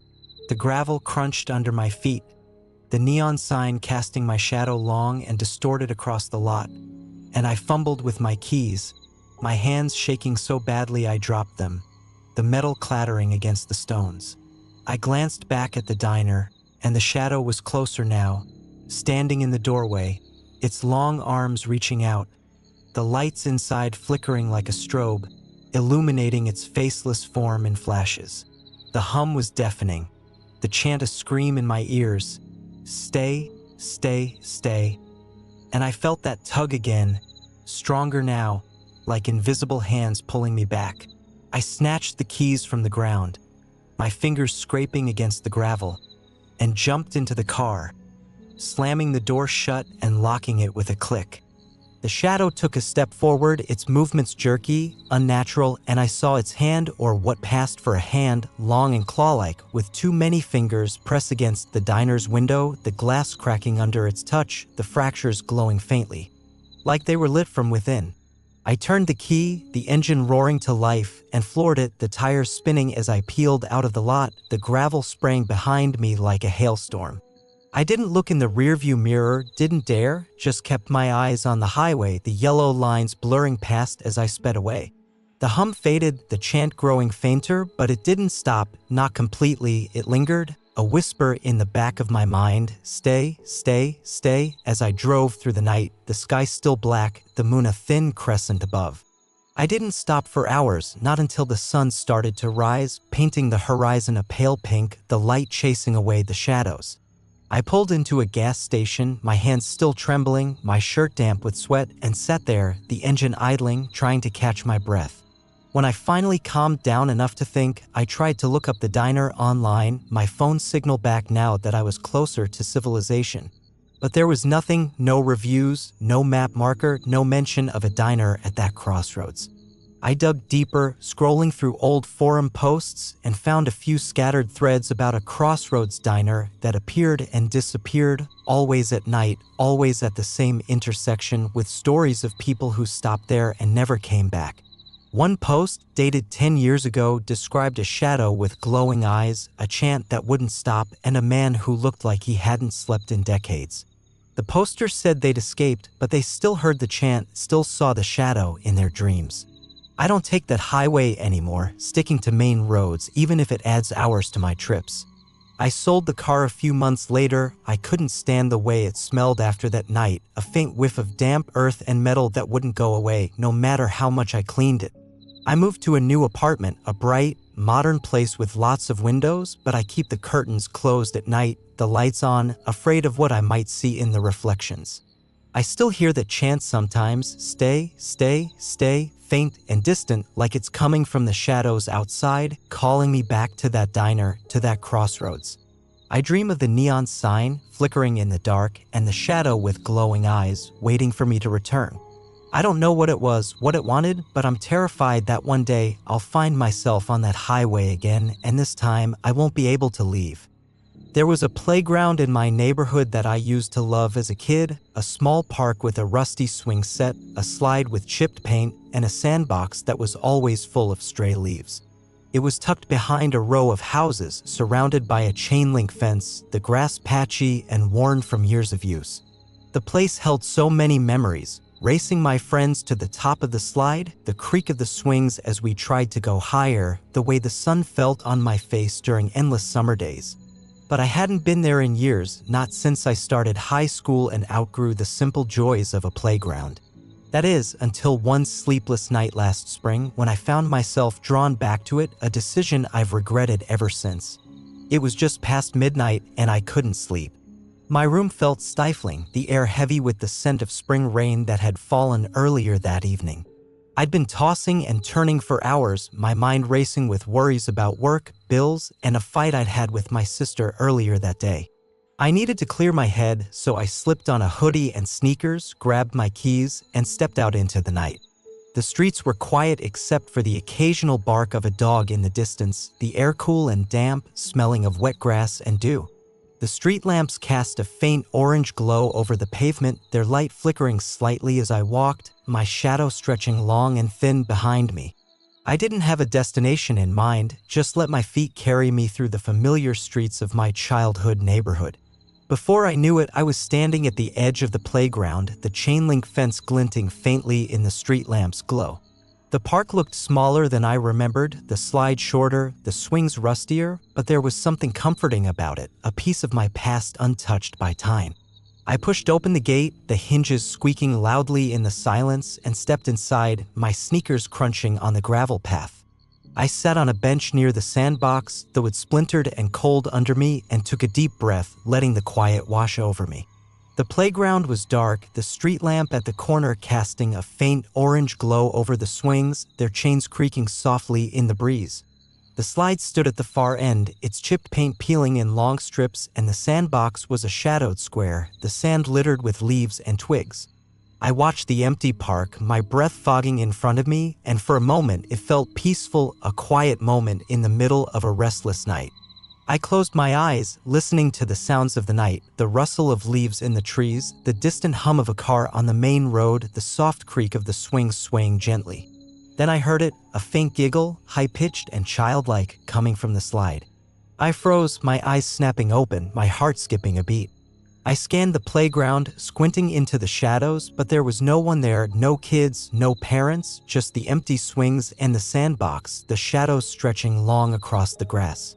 The giggle came again, louder this time, followed by the sound of footsteps, small and quick like a child running across the gravel. I stood up, my sneakers crunching louder than I meant them to, and called out hello. My voice echoed in the stillness, the word bouncing off the fence, but no one answered, just another giggle, this time from the swings, closer, more distinct. I walked toward the swings, my hands shoved in my hoodie pockets, my breath shallow. The chains were moving now, back and forth, slow and steady, like someone was sitting there, but the seats were empty, the metal glinting in the street lamp's light as they swayed. I stopped, my stomach twisting, and heard the footsteps again, closer now, circling me, the gravel crunching in a rhythm that matched the swings. I spun around, expecting to see a kid playing a prank, maybe a neighbor's child who'd snuck out, but there was nothing, just the playground, the fence, the dark houses beyond, their windows black and unlit. The air grew colder, the giggles turning into whispers, a chorus of voices, all childlike, chanting, "Play with us, play with us." The words were soft, almost playful. But there was an edge to them, a hunger that made my skin crawl.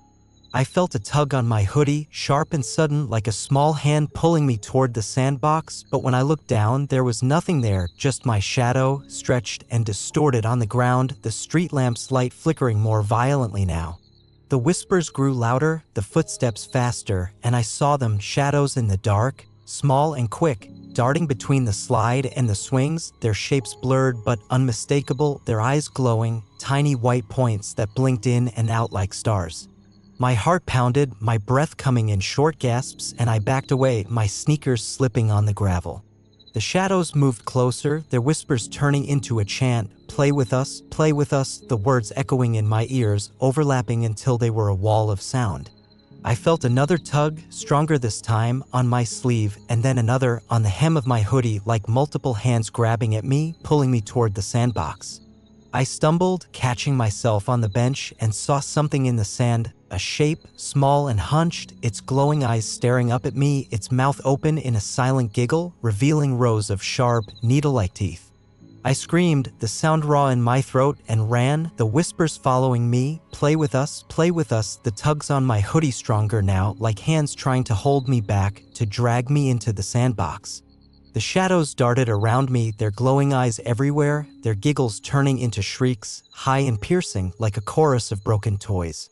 I didn't stop until I reached the gate, shoving it open with a screech of metal, and sprinted down the street, my lungs burning, my sneakers slapping against the pavement. The whispers faded as I ran, the shrieks growing fainter, but I could still feel those eyes, watching me through the dark, waiting for me to turn back. I didn't stop until I reached my house, fumbling with my keys, my hands shaking so badly I dropped them twice before I got the door open.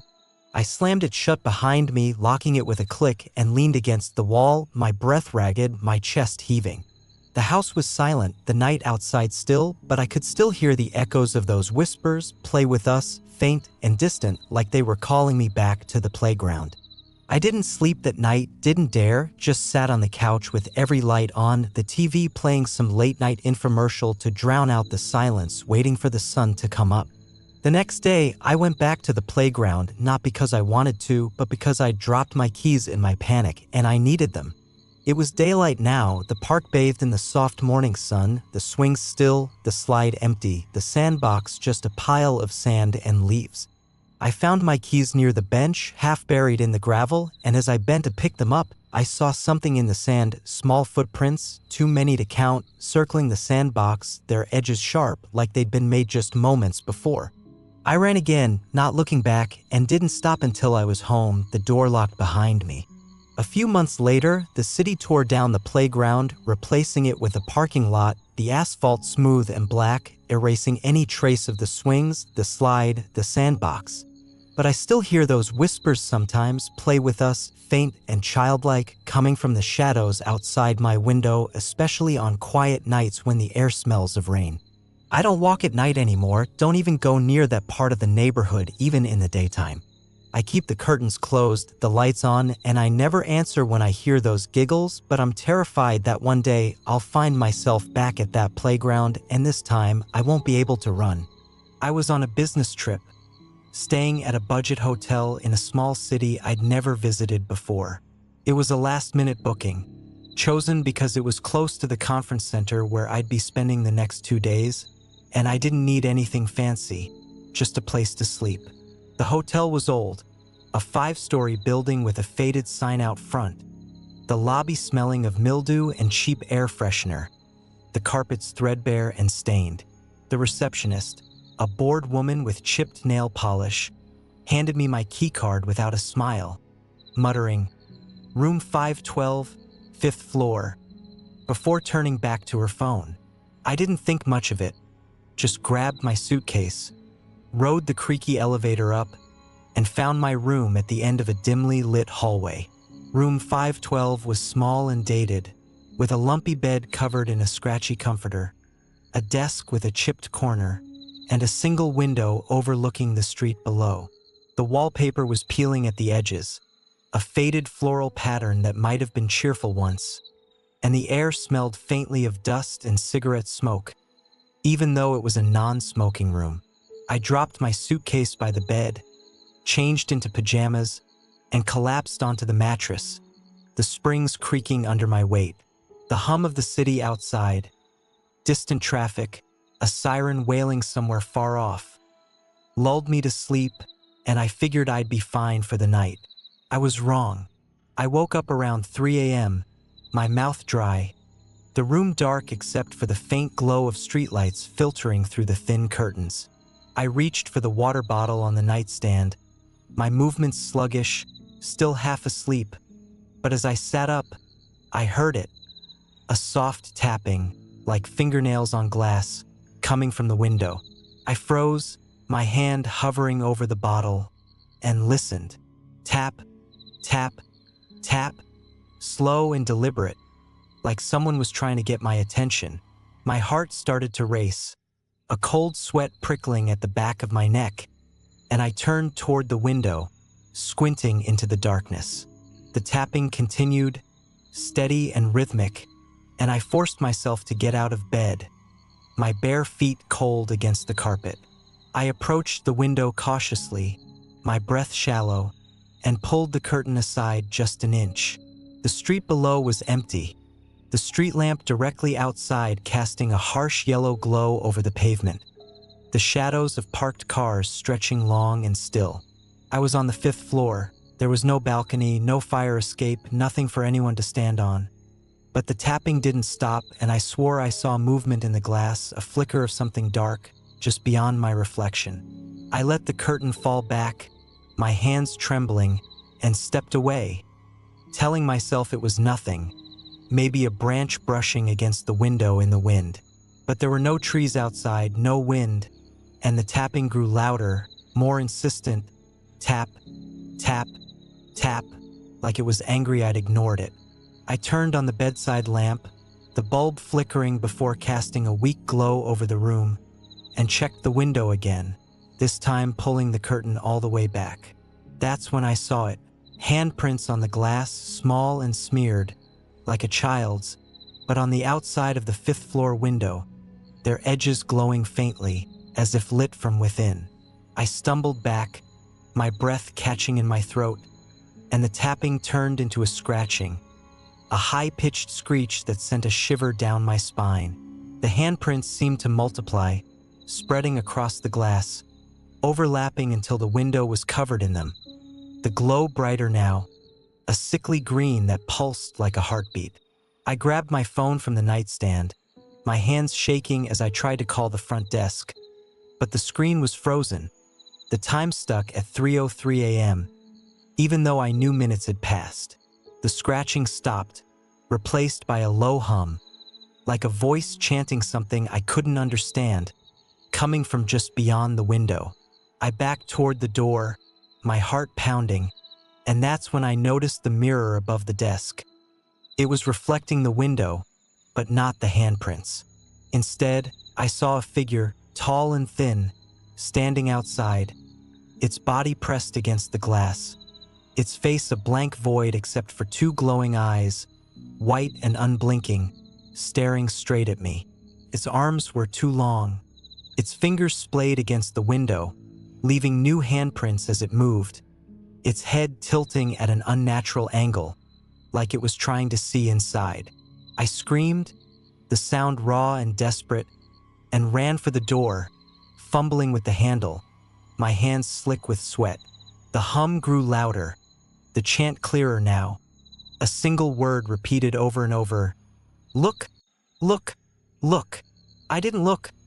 I couldn't. I just yanked the door open and bolted into the hallway, the carpet rough under my bare feet, the fluorescent lights flickering as I ran. I didn't stop until I reached the elevator, slamming my hand against the button, the doors creaking open with a groan.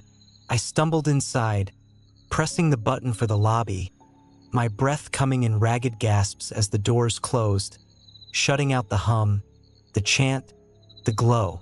The lobby was empty when I got there, the receptionist gone, her chair pushed back like she'd left in a hurry. I didn't care, I just wanted out. I ran to my car, parked in the lot across the street, and drove to another hotel, a chain this time, with bright lights and a 24-hour staff. I checked in, my voice shaking as I explained I'd had a problem at the other place, and collapsed into the new bed, the lamp on, the curtains drawn tight. I didn't sleep, just lay there, waiting for the sun to come up. The memory of those glowing eyes burned into my mind. The next day, I called the first hotel to complain, but the number was disconnected, the website gone, like the place had never existed. I drove by on my way to the conference, just to be sure, and the building was there. But it was boarded up, the windows dark, a condemned sign plastered across the door. I looked up the hotel's history later, my hands still trembling as I typed, and found a few old articles.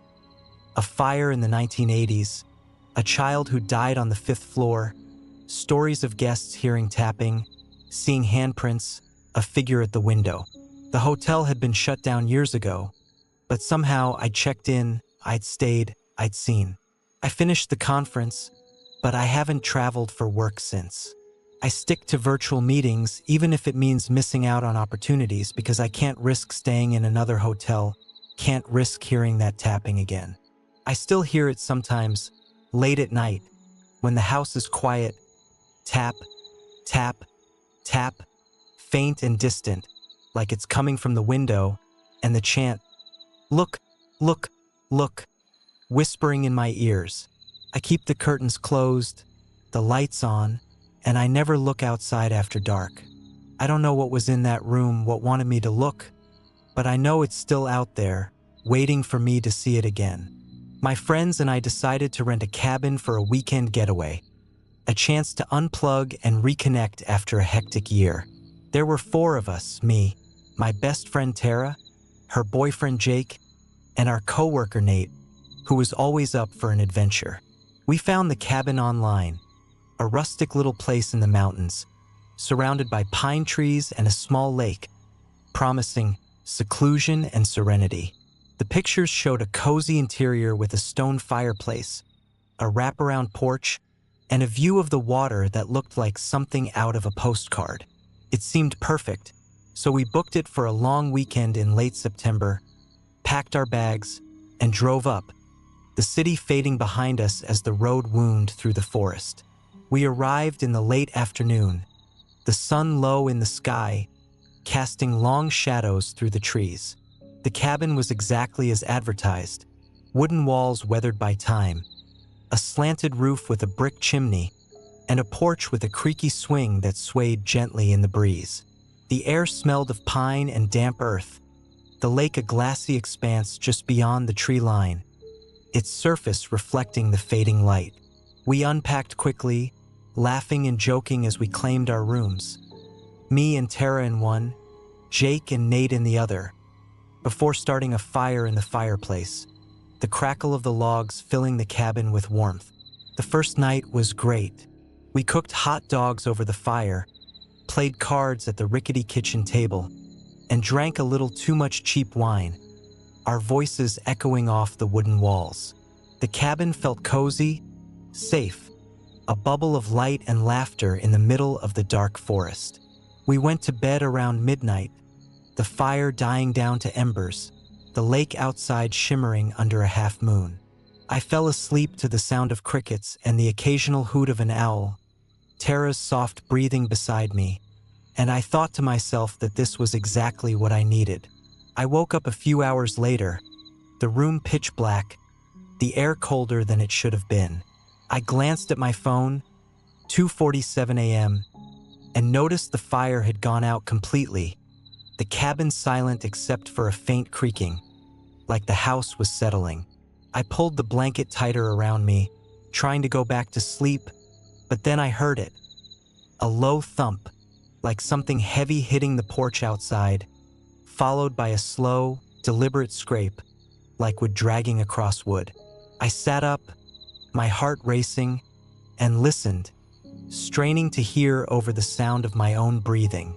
The thumping came again, louder this time, and I nudged Tara, whispering, "Do you hear that?" She groaned, half asleep, and mumbled, "It's probably just a raccoon. Go back to sleep." But the sound didn't stop. It grew steadier, more rhythmic, thump, scrape, thump, scrape, like something was pacing the length of the porch, dragging a stick or a claw behind it. I slipped out of bed, my socks silent on the cold floor, and crept to the window, pulling the curtain aside just enough to peek out. The porch was empty, the swing still, the lake beyond a dark mirror under the moonlight. But the thumping continued, and as I watched, I saw something move at the edge of the trees. A shape tall and thin, its outline blurred against the shadows, its movements slow and deliberate, like it was circling the cabin.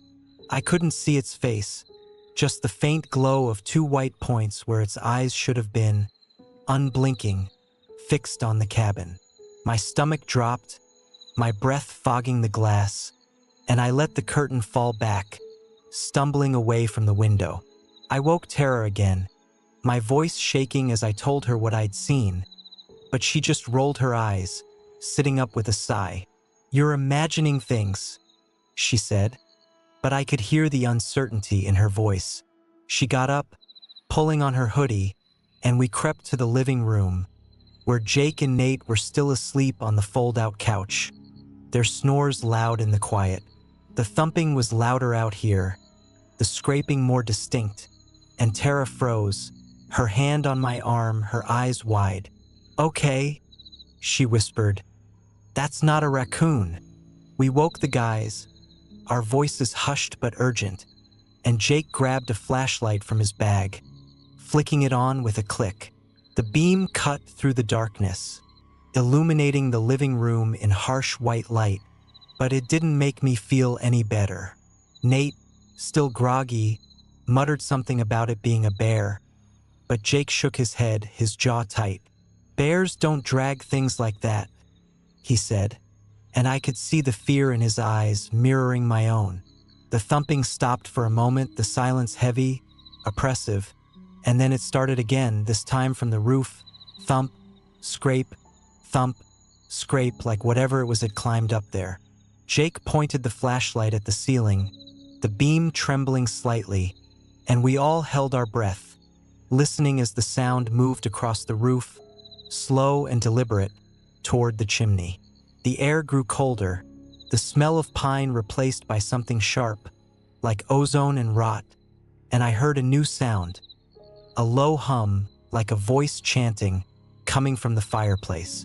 The embers flared suddenly, a burst of orange light, and the hum turned into words, faint but clear. "Come out! Come out! Come out!" We backed away, clustering together in the middle of the room, the flashlight beam darting from the fireplace to the windows, the door, the ceiling. The chanting grew louder, the thumping faster, and I saw it again. Those glowing eyes, peering through the window now, the figure pressed against the glass, its long, claw-like hands splaying across the pane, leaving faint scratches that glowed in the dark. Its head tilted, its body too tall, too thin, and the hum turned into a hiss. "Come out! Come out! Come out!" The words slithering into my ears like smoke. Jake shouted, "We're leaving!" And we didn't argue, grabbing our bags and running for the door, the flashlight beam bouncing as we moved. The figure at the window didn't move, just watched, its glowing eyes following us as we piled into the car, our breath fogging in the cold night air. Jake started the engine, the headlights cutting through the dark, and as we pulled away, I saw more shapes in the trees, dozens of them, tall and thin, their eyes glowing, their heads tilting in unison, watching us go. The hum followed us, the chant echoing in my ears. "Come out! Come out! Come out!" Even as we sped down the mountain road, the cabin shrinking in the rearview mirror. We didn't stop until we reached the city, the sun just starting to rise, the sky a pale gray. We checked into a motel, none of us speaking, just collapsing onto the beds. The memory of those eyes burned into our minds. The next day, I tried to contact the rental company, but the listing was gone, the website down, like the cabin had never existed. I found a few old forum posts about a cabin in those mountains, stories of hikers hearing chants, seeing figures in the trees, some never coming back. The posts called it the Watcher's Hollow, a name that sent a chill down my spine. We don't talk about that weekend anymore. Don't even mention the cabin, but I know my friends hear it too. That chant, "Come out, come out, come out," faint and distant on quiet nights when the wind smells of pine. I don't go to the mountains anymore, don't even camp in my backyard, too afraid of what might be watching from the trees.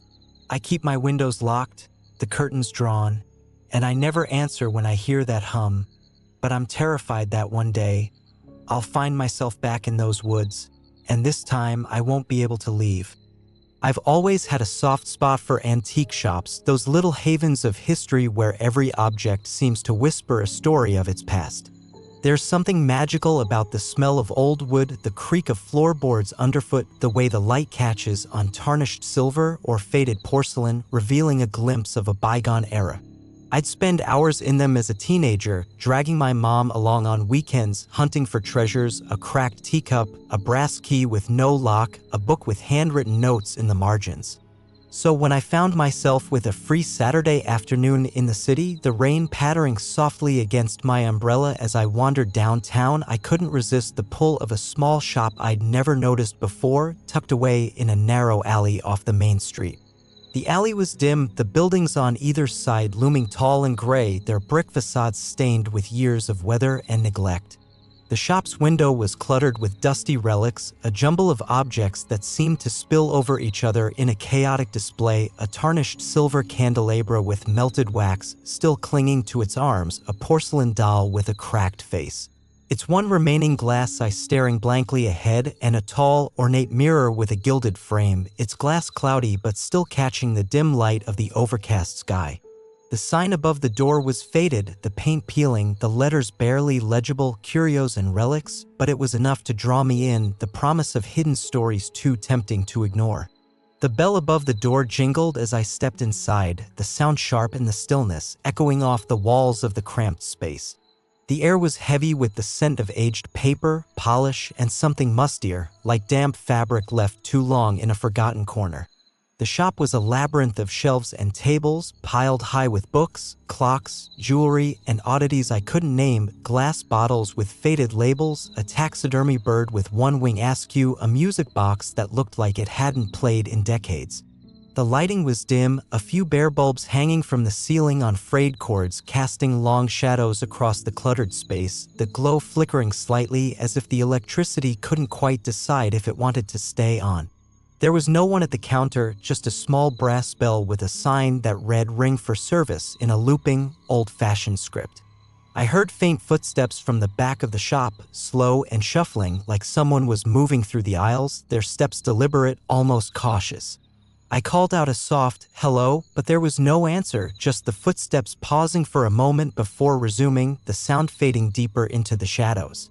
I figured the owner was busy, maybe cataloging inventory, and decided to browse on my own, the quiet of the shop wrapping around me like a heavy blanket. I wandered deeper into the maze of shelves, my sneakers squeaking on the worn floorboards, my fingers brushing against the spines of leather-bound books, their titles embossed in gold but faded with age, treatise on alchemy, the language of flowers, a study in shadows. I picked up a chipped teacup, its floral pattern barely visible under a layer of grime, and turned it over in my hands, wondering who might have sipped from it a century ago. The air grew colder as I moved further in, the musty smell sharpening into something metallic like old blood or rust, and I felt a prickling at the back of my neck, like I was being watched, though I couldn't see anyone in the dim light. The mirror from the window display stood against a wall near the back, its presence almost commanding, as if it were the centerpiece of the shop. It was taller than me, its frame intricately carved with vines and flowers, the gold paint flaking in places, revealing the dark wood beneath. The glass was slightly warped, giving my reflection a subtle distortion, my eyes a little too wide, my mouth a little too small, my features stretched just enough to feel uncanny. I stepped closer, drawn to it despite the unease creeping up my spine, my reflection growing clearer as I approached. The mirror's surface was cloudy, streaked with age, but I noticed a faint etching in the bottom right corner. A series of symbols I didn't recognize, spirals, crosses, and jagged lines, their edges glowing faintly like they were catching a light that wasn't there, a soft, sickly green that pulsed gently, almost like a heartbeat. I leaned in, squinting at the symbols, my breath fogging the glass, and that's when I heard it, a whisper so soft I thought I'd imagined it, coming from the mirror itself. "See me, see me, see me," the voice murmured, low and guttural, like it was being spoken through a layer of water. I froze, my heart racing, my hands gripping the edges of my jacket as I listened, straining to hear over the faint hum of the bulbs overhead. The whisper came again, louder this time, more distinct, and I saw my reflection blink, even though I hadn't, its eyes widening, its mouth curling into a slow, unnatural smile that I didn't make. I stumbled back, my breath catching in my throat, and the air grew colder still, the metallic smell stronger, making my stomach churn. The whisper turned into a chant, "See me, see me, see me," and I saw something in the glass, movement, a shadow behind my reflection, tall and thin, its outline blurred but growing clearer with each passing second. It was humanoid but wrong, its limbs too long, its body too stretched, its head tilted at an unnatural angle, and its spirited away. Its face was a blank void, a smooth expanse of shadow where a face should have been, except for two glowing points where its eyes should have been, white and unblinking, staring straight at me, the light pulsing in time with the symbols on the mirror. I turned around, my heart pounding, expecting to see someone or something behind me, but the aisle was empty, the shop silent except for the faint hum of the bulbs and the distant shuffle of footsteps from the back. I looked back at the mirror, and the shadow was closer now, standing just over my shoulder, its long arms reaching out, fingers brushing the edge of my reflection, the tips glowing with the same sickly green as the symbols. The chant grew louder, see me, see me, see me, and I felt a cold breath on the back of my neck, sharp and icy, even though I was alone. My reflection's smile widened, its glowing eyes locked on mine, and I saw its hand move, reaching out of the glass, the fingers stretching toward me, the air crackling with a static charge that made my hair stand on end. I screamed, the sound raw and desperate, and bolted, weaving through the aisles, my shoulder slamming into a shelf, knocking a stack of books to the floor with a loud thud, their pages fluttering like broken wings. The brass bell at the counter rang as I passed, the sound sharp and jarring, and the footsteps from the back grew louder, faster, like someone or something was coming for me, their pace matching the frantic beat of my heart. I didn't stop, didn't look back, just pushed through the door and out into the rain, the cold water soaking through my jacket, plastering my hair to my face as I ran down the alley, the shop's window fading into the gray haze behind me, the bell's jingle echoing in my ears. I didn't stop running until I reached the restaurant where I was meeting my friend, my breath coming in ragged gasps, my clothes dripping wet, my shoes leaving puddles on the tiled floor. I slid into the booth across from her, my hands shaking as I grabbed a napkin to wipe my face, my voice trembling as I told her I'd slipped in a puddle and gotten caught in the rain. But I could tell she didn't believe me. She saw the way my eyes darted to the window, the way I flinched at every shadow, the way I kept rubbing the back of my neck as if I could still feel that cold breath lingering there. We ate quickly, the noise of the restaurant, clinking glasses, murmured conversations, the hum of the espresso machine, grounding me, but I couldn't shake the memory of that mirror, those glowing eyes, that chant echoing in my ears like a curse. The next day, I went back to the alley, not because I wanted to go inside, but because I needed to know if it had been real, if I'd imagined it in some stress-induced haze. The rain had stopped, the sky a pale blue, the alley slick with puddles that reflected the sunlight in sharp, blinding flashes. But the shop was gone, the storefront replaced by a brick wall with a faded for lease sign plastered across it, the paper yellowed and curling at the edges like it had been there for years. I stood there, my hands shoved in my pockets, my breath fogging in the cool air, and felt a chill that had nothing to do with the weather. I asked a nearby street vendor, a middle-aged man selling hot dogs from a cart, if he knew about an antique shop in the area, but he just shook his head, his brow furrowing as he adjusted his apron. "Been here 10 years, lady," he said, his voice gruff but kind. "Ain't never seen a shop like that around here. You sure you got the right street?" I nodded, my throat tight, and thanked him, walking away with my arms wrapped around myself, the chill sinking deeper into my bones. I tried looking it up online when I got home, my fingers trembling as I typed curios and relics into the search bar, but there was nothing, no website, no reviews, no mention of a shop by that name. I dug deeper, scrolling through obscure forums and local history blogs, and found a few scattered posts about a traveling shop that appeared in random cities, always in narrow alleys or forgotten corners, always with a mirror that showed things it shouldn't. The posts were old, some dating back decades, and they all ended the same way, with stories of people who looked too long, who saw something in the glass they couldn't unsee, and who were never the same after. One post, from a user who hadn't logged in since 2012, described a shadow with glowing eyes, a chant that wouldn't stop, and a shop that vanished the next day, leaving nothing but an empty wall and a lingering sense of dread. I don't go to antique shops anymore, don't even browse flea markets or thrift stores, too afraid of what I might find, what might be waiting for me in the reflections. I avoid mirrors when I can, covering the ones in my apartment with old sheets at night, because sometimes in the corner of my eye, I see that shadow, tall and thin, its glowing eyes watching me, its voice whispering, "See me, see me, see me." the words slithering into my dreams. I keep the lights on, the curtains drawn, and I never look too long at my reflection, always afraid of what I might see standing behind me, reaching out with those long, glowing fingers. I don't know what that mirror was, what lived inside it, but I know it saw me, and I'm terrified that one day I'll find it again, or worse, it'll find me, and this time I won't be able to look away. I've always loved trains, the rhythmic clatter of the wheels, the gentle sway of the cars, the way the world blurs past the window like a dream. So when I had to travel across the state for a family reunion last winter, I booked a late-night train instead of driving, thinking it'd be a relaxing way to travel. The station was nearly empty when I arrived, just a few stragglers waiting on the platform, their breath fogging in the cold December air. The train pulled in right on time, its lights cutting through the dark, the engine hissing as it came to a stop. I boarded, found my seat in a quiet car near the back, and settled in, the warmth of the carriage a welcome contrast to the chill outside. The car was almost empty, just an older man in a gray coat reading a newspaper a few rows ahead and a woman with a scarf wrapped tightly around her neck, staring out the window, her reflection pale in the glass. I put my bag on the seat next to me, plugged in my earbuds, and started a playlist, the soft music blending with the hum of the train as it pulled out of the station. The lights of the city faded quickly, replaced by the endless black of the countryside, the occasional flicker of a distant farmhouse the only break in the darkness. I leaned my head against the window, the glass cold against my cheek, and let the motion of the train lull me into a half-sleep.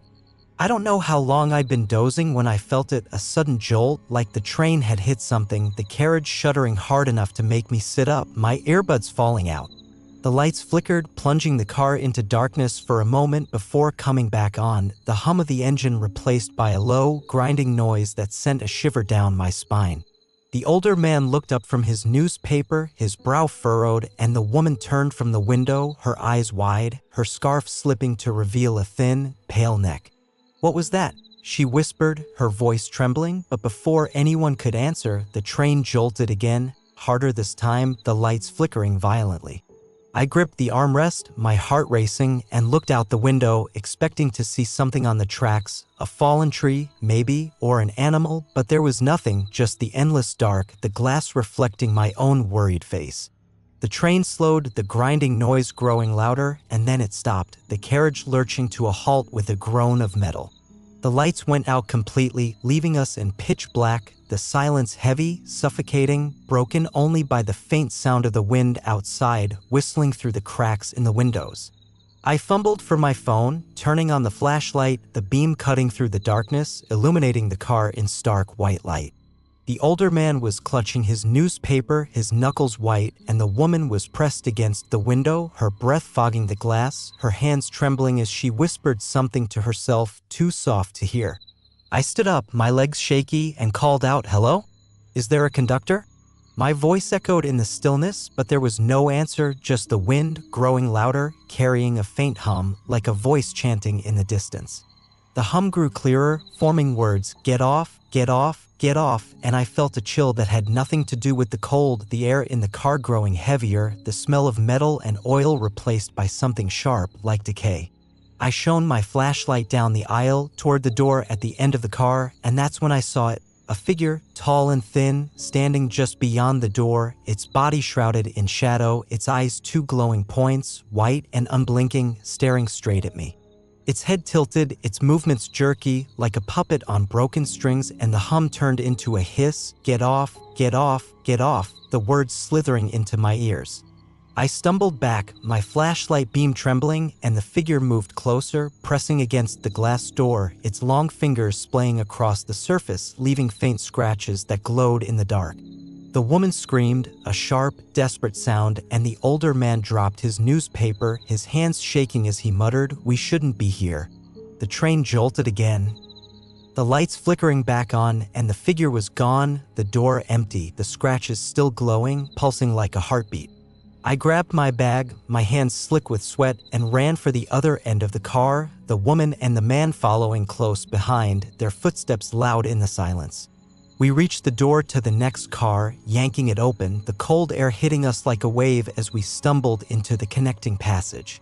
The train jolted again, harder this time, and I heard a screech of metal like something was tearing at the undercarriage, the hum growing louder, the chant echoing through the cars, "Get off, get off, get off." We made it to the front of the train, banging on the conductor's door, shouting for help, but there was no answer, the compartment empty, the controls unmanned, the train still stopped in the middle of nowhere. The hum was deafening now, the chant a scream, and I saw the figure again, at the far end of the car, its glowing eyes watching us, its body gliding closer, its long arms reaching out.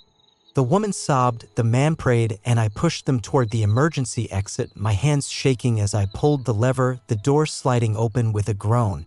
We jumped out, landing hard on the gravel beside the tracks, the cold biting at my skin, the wind howling around us.